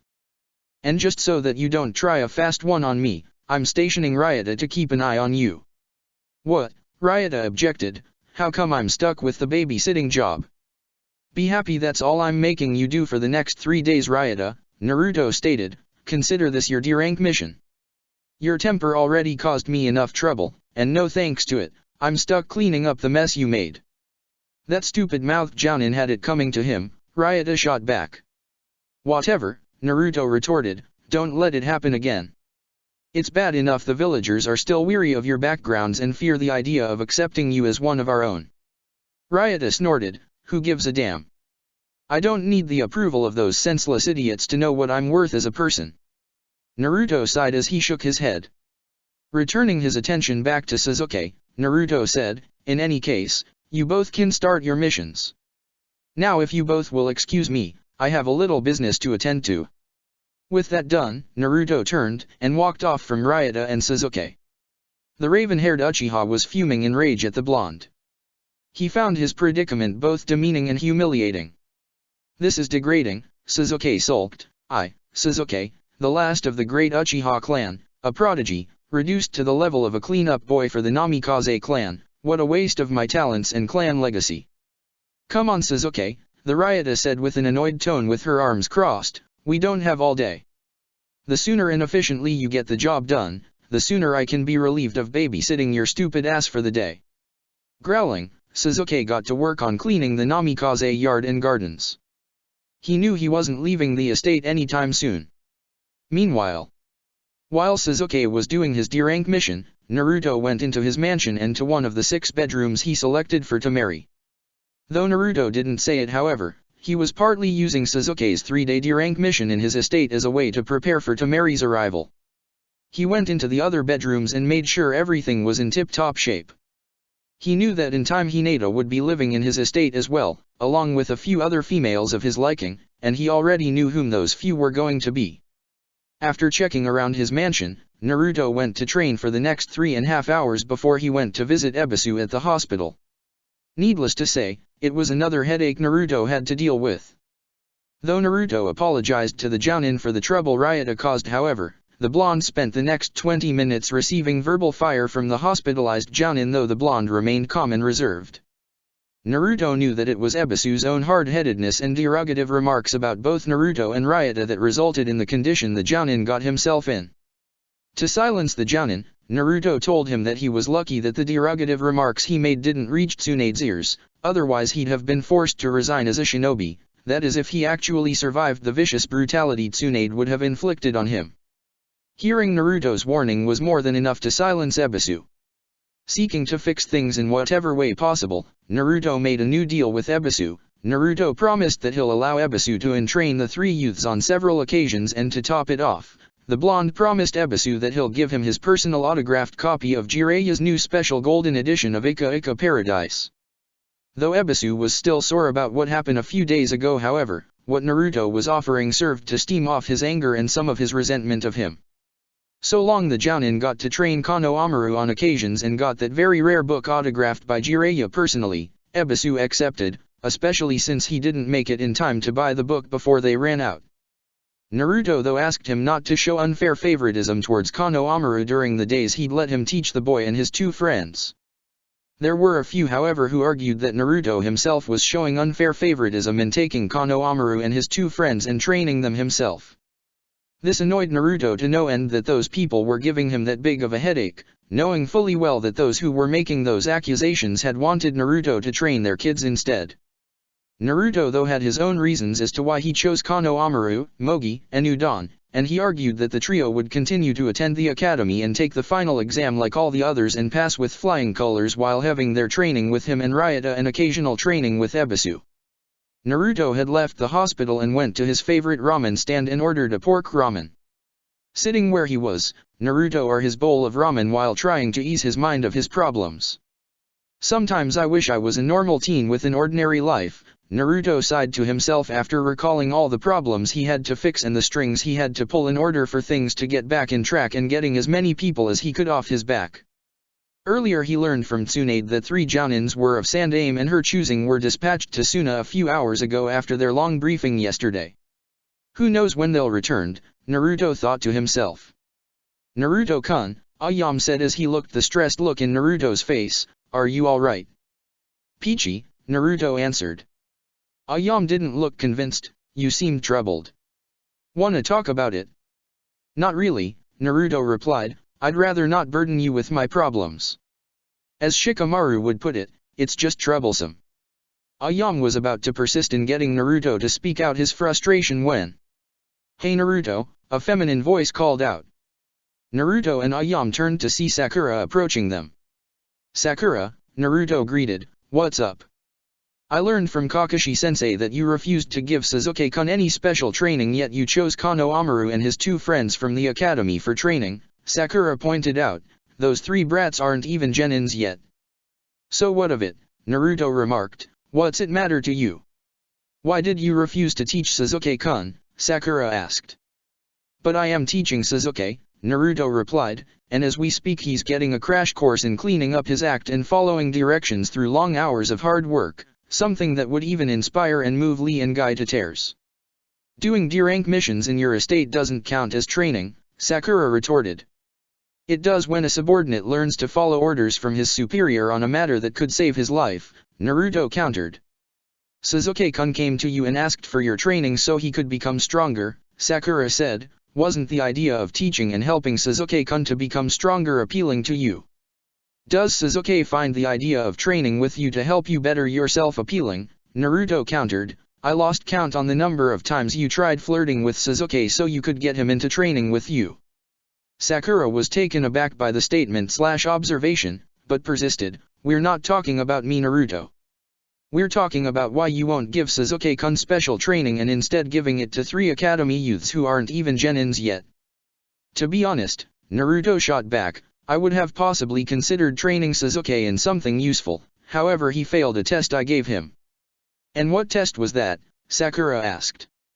A question I asked him that he gave me the wrong answer to, Naruto replied. Sakura asked indignantly, you refused to train Sasuke-kun just because he gave the wrong answer to some dumb question you asked him. Sakura, Naruto replied with an annoyed tone, I'm not in the mood to listen to any more of your nonsense. If all you are going to do is pester me into training Sasuke, then you're wasting my time. Turning to Ayame, he thanked her to the ramen and paid for it. Getting off his stool, he walked off from the ramen bar and walked a small distance before Sakura followed after him. But you can help him, can't you? Sakura retorted, you of all people should be able to relate to him. The two of you are the last of your own clans, both you and Sasuke-kun are completely the same. Naruto stopped and turned to Sakura before giving her a hard look with no sign of flattery in his expression.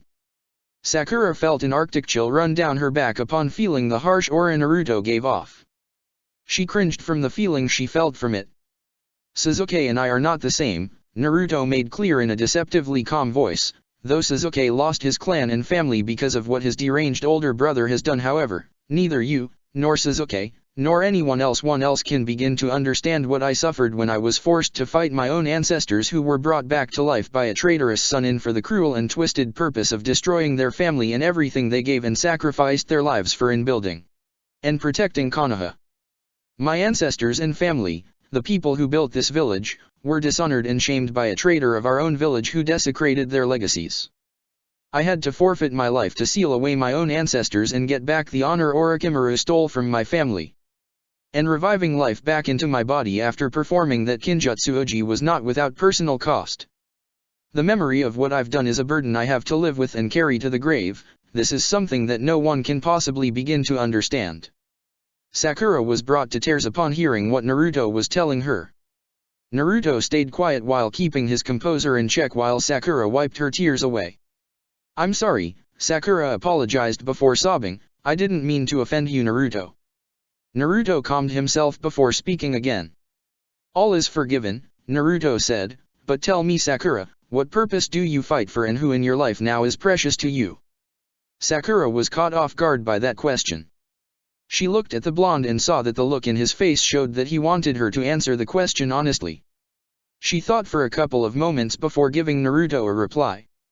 When I became a kunoichi, at first I thought that my doing so would impress Sasuke and help me get his attention. I'm book smart and know many things, but repeatedly I was in need of either you, Sasuke-kun, Sai or Kakashi-sensei bailing me out of trouble. I saw that action-wise I'm lacking. While I was on my way back home the other day I saw how everyone was working together to repair the damages done during the war and helping each other out. I took note on how everyone had a skill or method to aid others in one way or another, be it medic, construction, food, whatever.